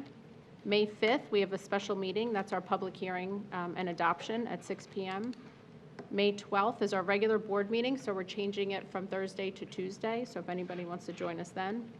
We're having our third coffee and conversation on May 13th at 5 p.m. at the Mill Pond School. We had 5 attendees last month, which was good. The first one was only 1, so it's improving. And that's just an open conversation. If you want to talk about something, just come and bring your ideas and thoughts, and we'll just talk. That's led by Mr. Zielinski. May 28th is a big night. We have scholarship night for our seniors. Last year, we gave, the community donated $440,000 to the seniors. So it's a big night for them. Hopefully you guys will come out and support them. June 2nd is our special meeting for board training. We have at 5 p.m. Roles and Responsibilities, which is also open to the public. You guys are welcome to join us. We have an awards night that night at 6 p.m. at the high school. And always please check the calendar for changes, times, and location. I'm also shadowing one of our full-time paras, Mrs. Knapp, next Monday at 11 o'clock, and I'm looking forward to that, Karen. Thank you for the invite. So I'll be at school for a couple hours and really get a good feel on what it's like to be a full-time para, so I'm hoping to see it all. So thank you for the invitation. And I just want to congratulate all the teachers of the year and all the students who were recognized tonight. The school year's wrapping up quickly, graduation's coming, so a lot of things going on, and we just hope everybody attends all of our events. Okay, now we're just going to move on to new business. You ready? Okay. Let's start with A1, meeting minutes. Can I have a motion, please? Motion. Second. Any discussion? Roll call, please. Mrs. Opitz? Yes. Mr. Hurley? Yes. Dr. Forney? Yes. Mr. Amato? I have to abstain. Thank you. Mr. Bell? Yes.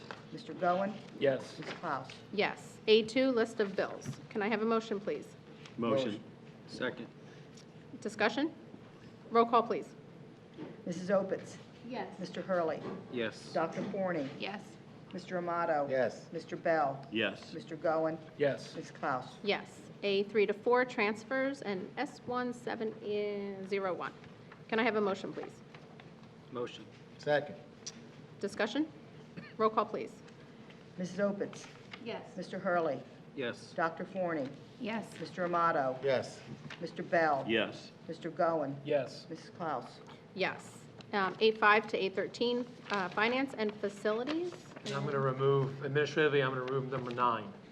So we're not going to vote on the solar contract tonight. Okay. So 9 is out. Can I have a motion, please? Motion. Second. Discussion? Roll call, please. Mrs. Opitz? Yes, but no on number 10. Thank you. Mr. Hurley? Yes. Dr. Forney? Yes, but abstaining on number 10. Oh, did I call you over there? I'm sorry. What? Yeah, it's okay. Mr. Amato? Yes. Mr. Bell? Yes. Mr. Goen? Yes. Mrs. Klaus? Yes, and I have to abstain on number 9, page 5. Number 7. Oh, number 7. Oh, number 7. Yeah, There we number go. 7. Okay. 8.14 to 15, other. Can I have a motion, please? Motion. Second. Discussion? Roll call, please. Mrs. Opitz? Yes. Mr. Hurley? Yes. Dr. Forney? Yes. Mr. Amato? Yes. Mr. Bell? Yes. Mr. Goen? Yes. Mrs. Klaus? Yes. A16, policy and regulations. Can I have a motion, please? Motion. Second. Discussion?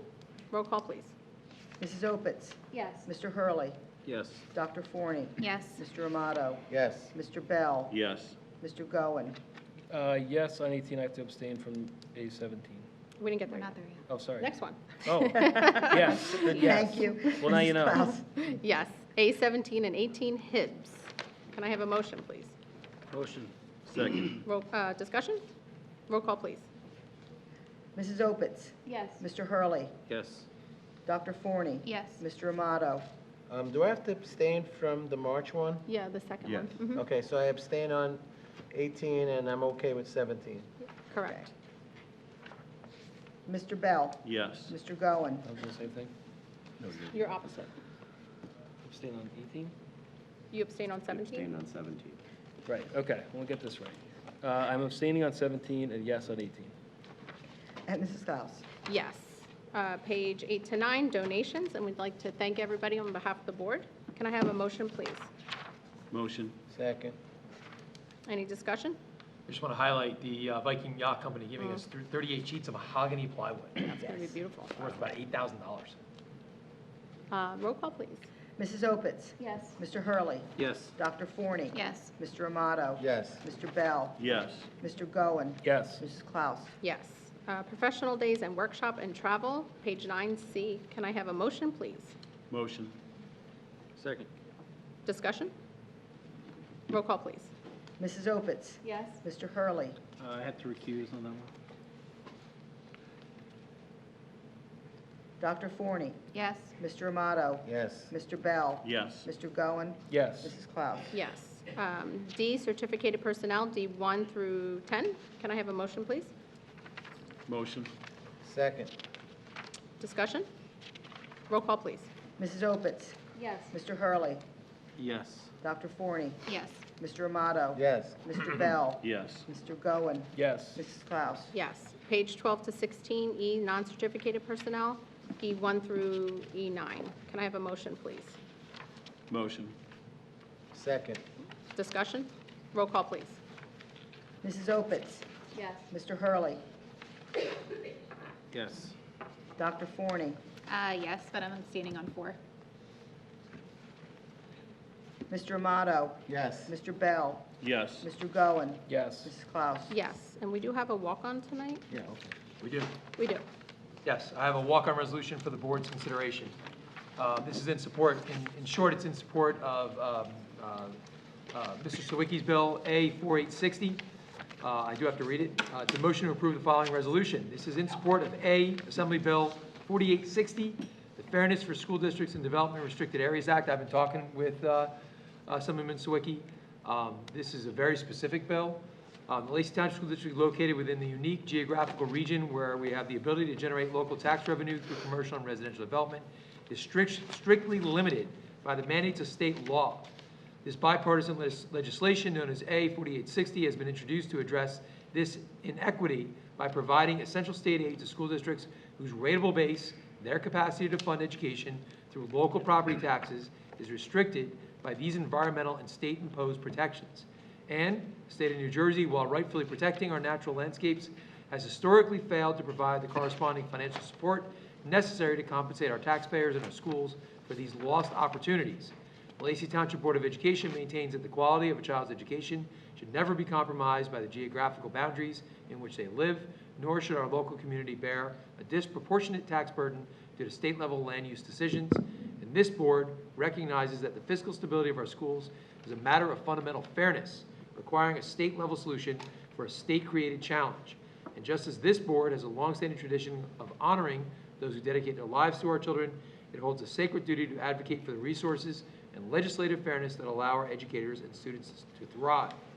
So be resolved, the Lacey Township Board of Education in the County of Ocean, New Jersey does hereby formally endorse A4860, known as the Fairness for School Districts in Development Restricted Areas Act, and that this board calls upon the New Jersey legislature to move this vital piece of legislation forward with all deliberate speed, and respectfully urges Governor Mikey Sherrill to sign said bill into law to ensure a legacy of educational excellence for the children of Lacey, and that a certified copy of this resolution will be forwarded to State President Scutari, Assembly Speaker Coughlin, Governor Mikey Sherrill, and our local representatives, Senator Amato, and Assembly members Meyer, Rumpf, Sawicki, Dunn, and Sweeney. Dunn and Sweeney are the co-signers of this bill in the Highlands area. So this bill would provide Lacey Township, if passed, would provide Lacey Township with $5 million every year because we protect the Pinelands. Okay, that's what it gets. There's about 6 districts down here and about 12 districts in the Highlands area that this bill would affect. To varying degrees, because we have so many kids, we would be one of the highest awards if this bill is to pass. I urge the board to pass this resolution Yes. tonight as well. Okay. All right? Yep, motion? I need a motion. Motion. Can I have a motion, please? Okay. Any discussion? Roll call, please. Mrs. Opitz? Yes. Mr. Hurley? Yes. Dr. Forney? Yes. Mr. Amato? Yes. Mr. Bell? Yes. Mr. Goen? Yes. Ms. Klaus? Yes. Can I have a motion to adjourn? Motion. Second. All in favor? Aye. Aye. Good night.